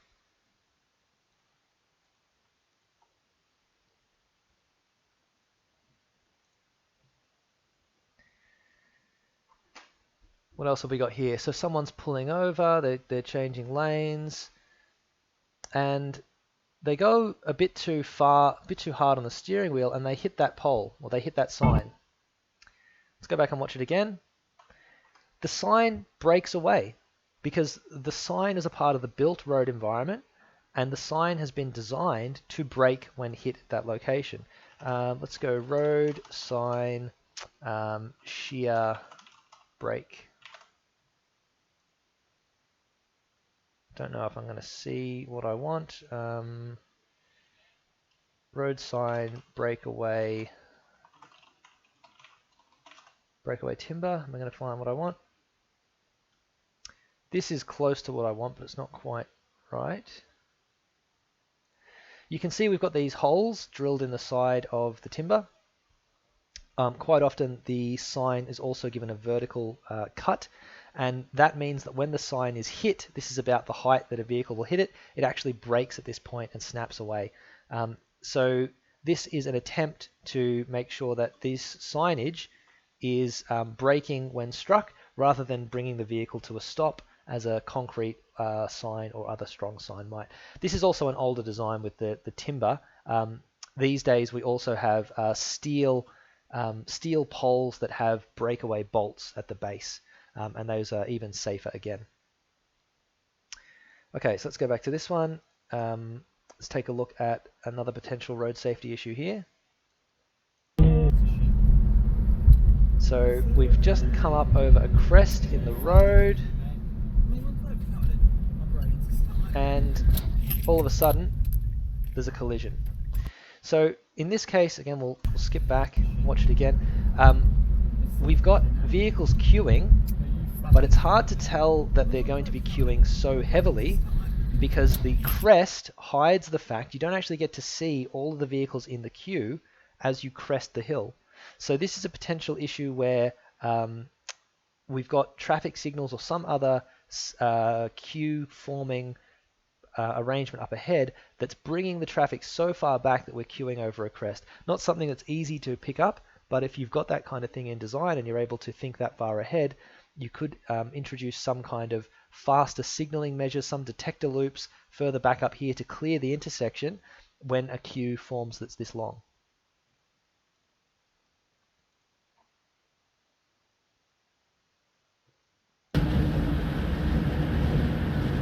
So again, we're coming up to a similar sort of scenario where there's a need to stop.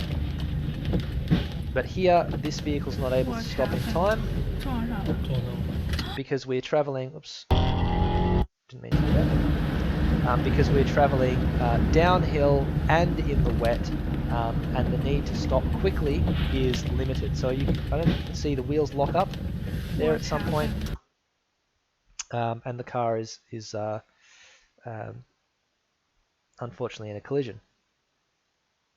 So a better surface on the road, or better drainage, more crossfall on the road to take the water away, could be it could go a long way to reducing that crash. To me? Yep. I'll text you my email address. Do that, yep. I'll get the... So this one, you can see is pretty severe. Design. Skip back a few times. To me? Yep.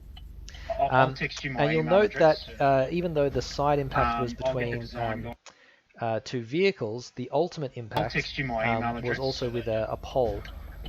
So there was the potential for this to be a lot worse than it was. The vehicle that was struck there spins sideways. So this is getting back to that point about the potential for roadside hazards like poles or trees. Even if you think, well, there's no way that a vehicle is going to be able to hit this tree sideways, it just can't happen. Have a look at the way this crash just occurred. That little bit of a flick at speed, all of a sudden this vehicle's traveled in there sideways. If they were travelling closer to 50 or 60 k's an hour, they would be quite significantly wrapped around that pole. So I think by virtue of their lower speed and hopefully a good safety in that car, safety features in that car, they've done well at coming out of this one okay.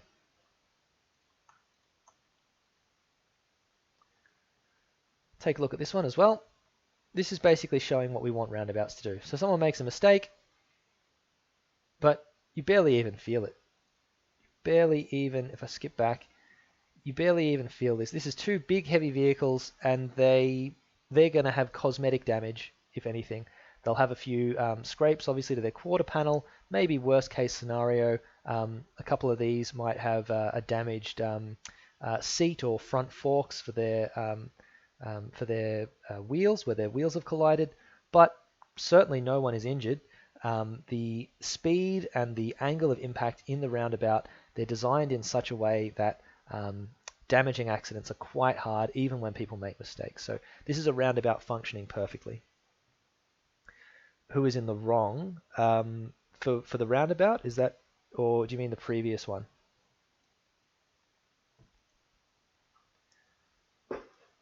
Joel and Jessica Malcolm, was it? Are you asking about the previous one or for the roundabout?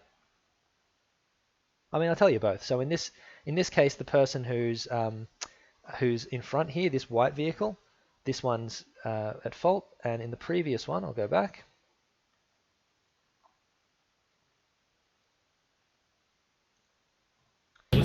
To me? Yep. This one's a bit harder to tell. So we've got the red light there, I'll text you which I think just changes. No.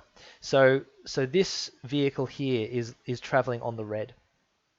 This vehicle is traveling on the red, and they've collided with this vehicle that had the right of way. So this one was doing the right thing, was crossing when they had right of way. This person failed to observe the red light, and it points out something that I've said a few times, which is that the traffic signals are very good for a lot of reasons, but they are quite easy for people to make mistakes if they simply don't obey the signal. We have the potential for high-speed right-angle impacts, and it's easier than you might think for someone to make that high-speed right-angle impact. So, yeah, something to think about there.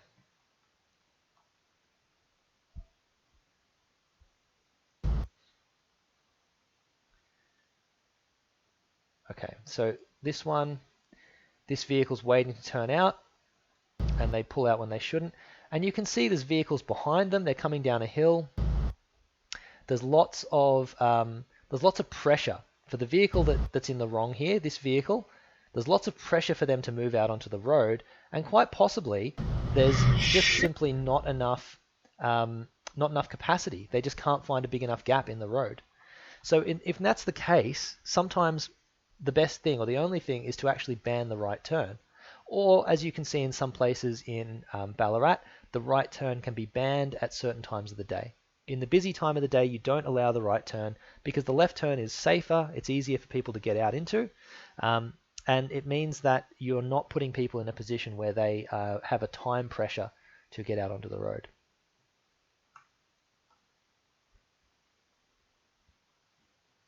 Sabbath, he answered. Haven't you read what David did when he and his companions were hungry? He entered the house of God, and he and his companions ate the consecrated bread. I don't know exactly what's going on with this vehicle, but I can make a few guesses. We've obviously got vehicles parked here in the lanes waiting to make a right turn. So this vehicle and the vehicle next to it, they're waiting to make a right turn. And this person's in the wrong. They don't have a green light. They're going. But quite possibly behind this vehicle, or maybe this vehicle itself, or the next vehicle, they might be a tall truck or a bus or something that blocks line of sight. So this person might have looked and thought, I can't see anything coming. So they go. And after they look and don't see anything coming, or all they see is vehicles stopped, they think, oh, it's fine, I'm just going to run this red. No, it'll be okay. They just see vehicles stopped at a line. What's blocked from their line of sight are these vehicles that still have the right of way that are going. And these vehicles also can't see the red car. They can't see the red car until they get into the intersection. And he and his companions ate the consecrated bread, which was not lawful for them. So it's a pretty bad arrangement, but this is, again, what can happen when in design you look at everything and you say, yeah, there's long sight lines, everything's going to be no problems, and you fail to account for the potential for drivers or vehicles to block visibility, and then for mistakes like this to get made. I mean, it could also have been there's nothing blocking and that person just, I don't know, just didn't go. Just thought they had a green. They saw green when it was red. I don't know. Would this intersection allow U-turns? I think that person was trying to make a right turn. Consecrated bread. Consecrated. And he and his companions ate the consecrated bread. Yeah, they don't look like they're trying to make a U-turn. Which was not lawful for them to do, make a right but turn. only for the priest. But to answer your question, because the median is so wide, yes, I think they would allow U-turns. If the median here and on this side is very wide, there's no reason why you couldn't make a U-turn from the inside. Usually U-turns must give way, but U-turns are typically allowed at those intersections as long as they are geometrically possible. As long as it's geometrically possible to make a U-turn, the U-turn is typically allowed.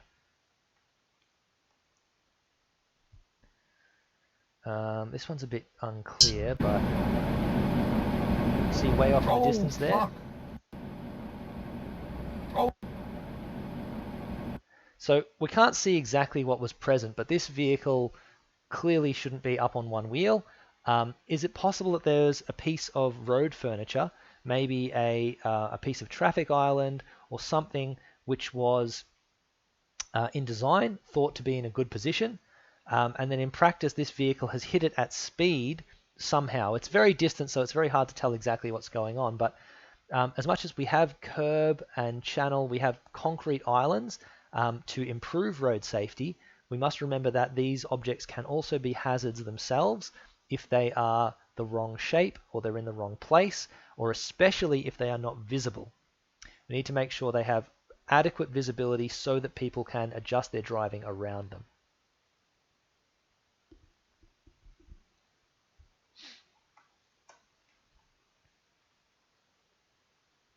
You carry.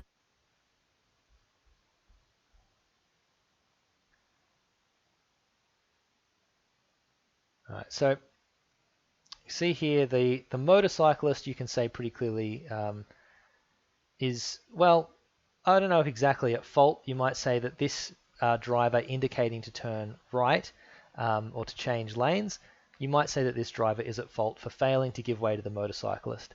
But the biggest cause of, or one of the biggest causes of accidents, that happens a lot, is differential speed. And that's clearly what's happened in this case. We've got a differential speed between the motorcyclist going much faster than the vehicles around him. The motorcyclist is probably doing the speed limit. Most likely, I would say that motorcyclist is doing the speed limit. Maybe they're doing 70 or 80, whereas all the cars around them might be doing 50 or 60 because they are in congested conditions. But whenever you're doing more than 20 k's an hour difference to the other drivers in your area, that's a significant recipe for disaster. And that's clearly what's happened here. The driver has not been able to pay attention to something so far behind him when he's merging across, as much as the cyclists are allowed to lane filter, they're definitely not allowed to lane filter at high speed. Yeah, just oof. Oh, okay. Oh, yeah, there you go. You can only lane filter at 25 k's an hour. Thank you, Doug. Yep. Yeah, and for those reasons, as for what we just saw, because it causes some big issues. Okay, did I make any changes? I don't think I did. Let's not save. Let's go back to the assignment section in Moodle. So in Moodle, we now have assignment 3, road safety audit, which is available. So I'll pop that open quickly and give it a quick read. Let's go on to assignment 3 in here.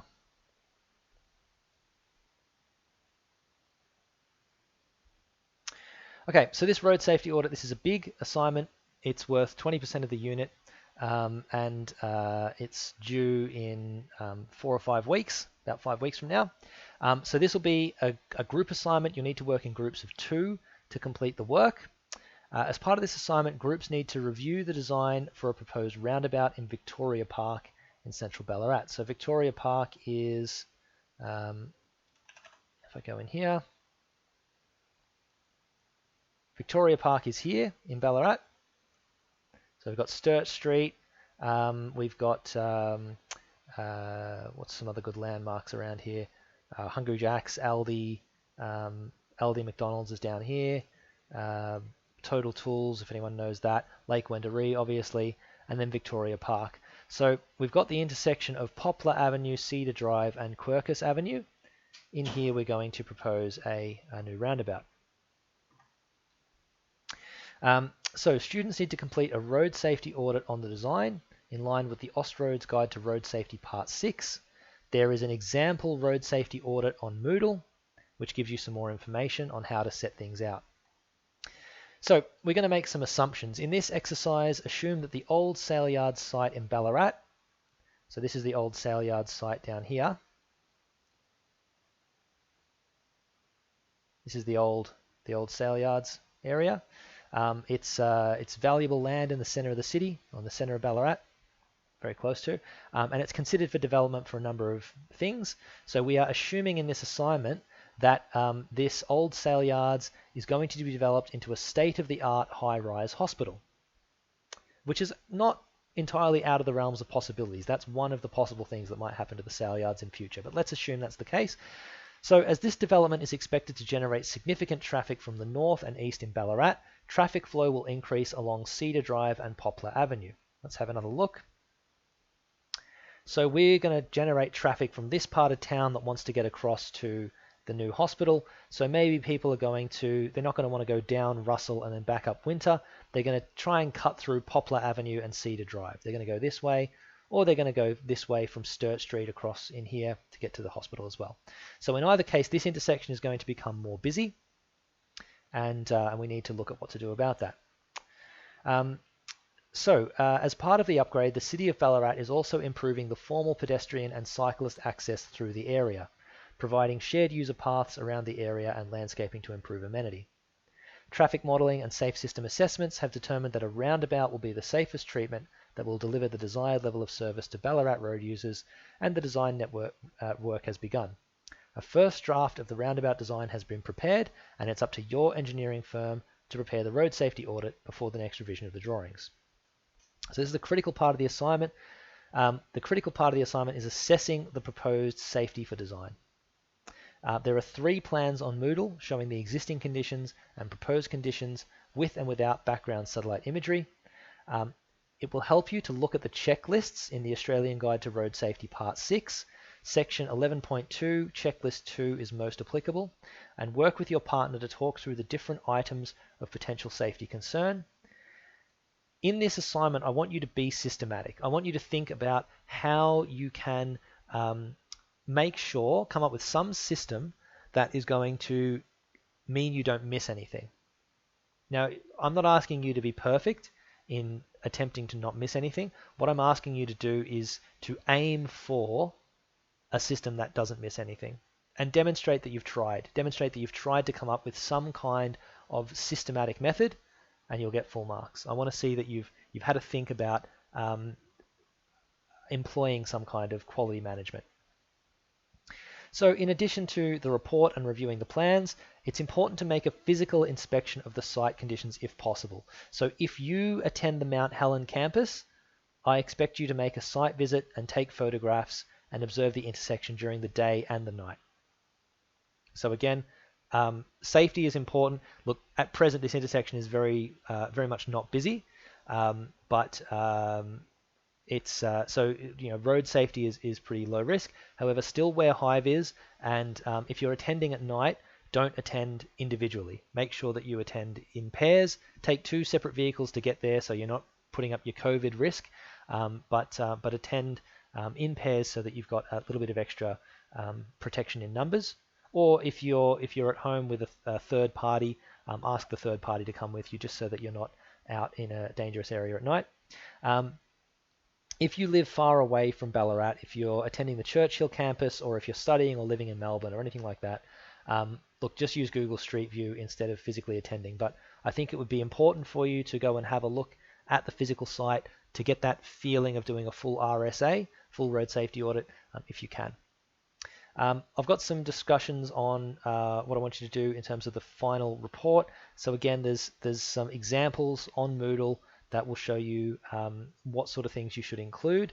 For the legalese bits in that example RSA, feel free to copy the legalese, but the other parts of the report should be your own.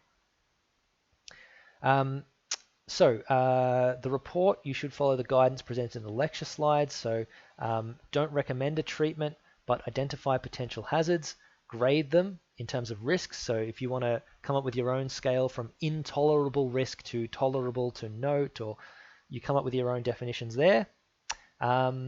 These are the things that will get you full marks. State your assumptions, high quality formatting, diagrams, thorough explanations. It's worth 20%, so make sure you give it a good bash. Now, I'll quickly show one last thing, if I can find it.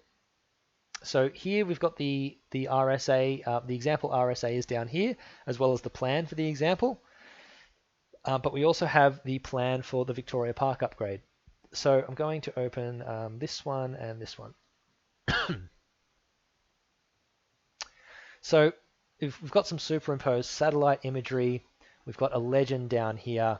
We've got some notes. I might flip over to this one because it's a bit clearer.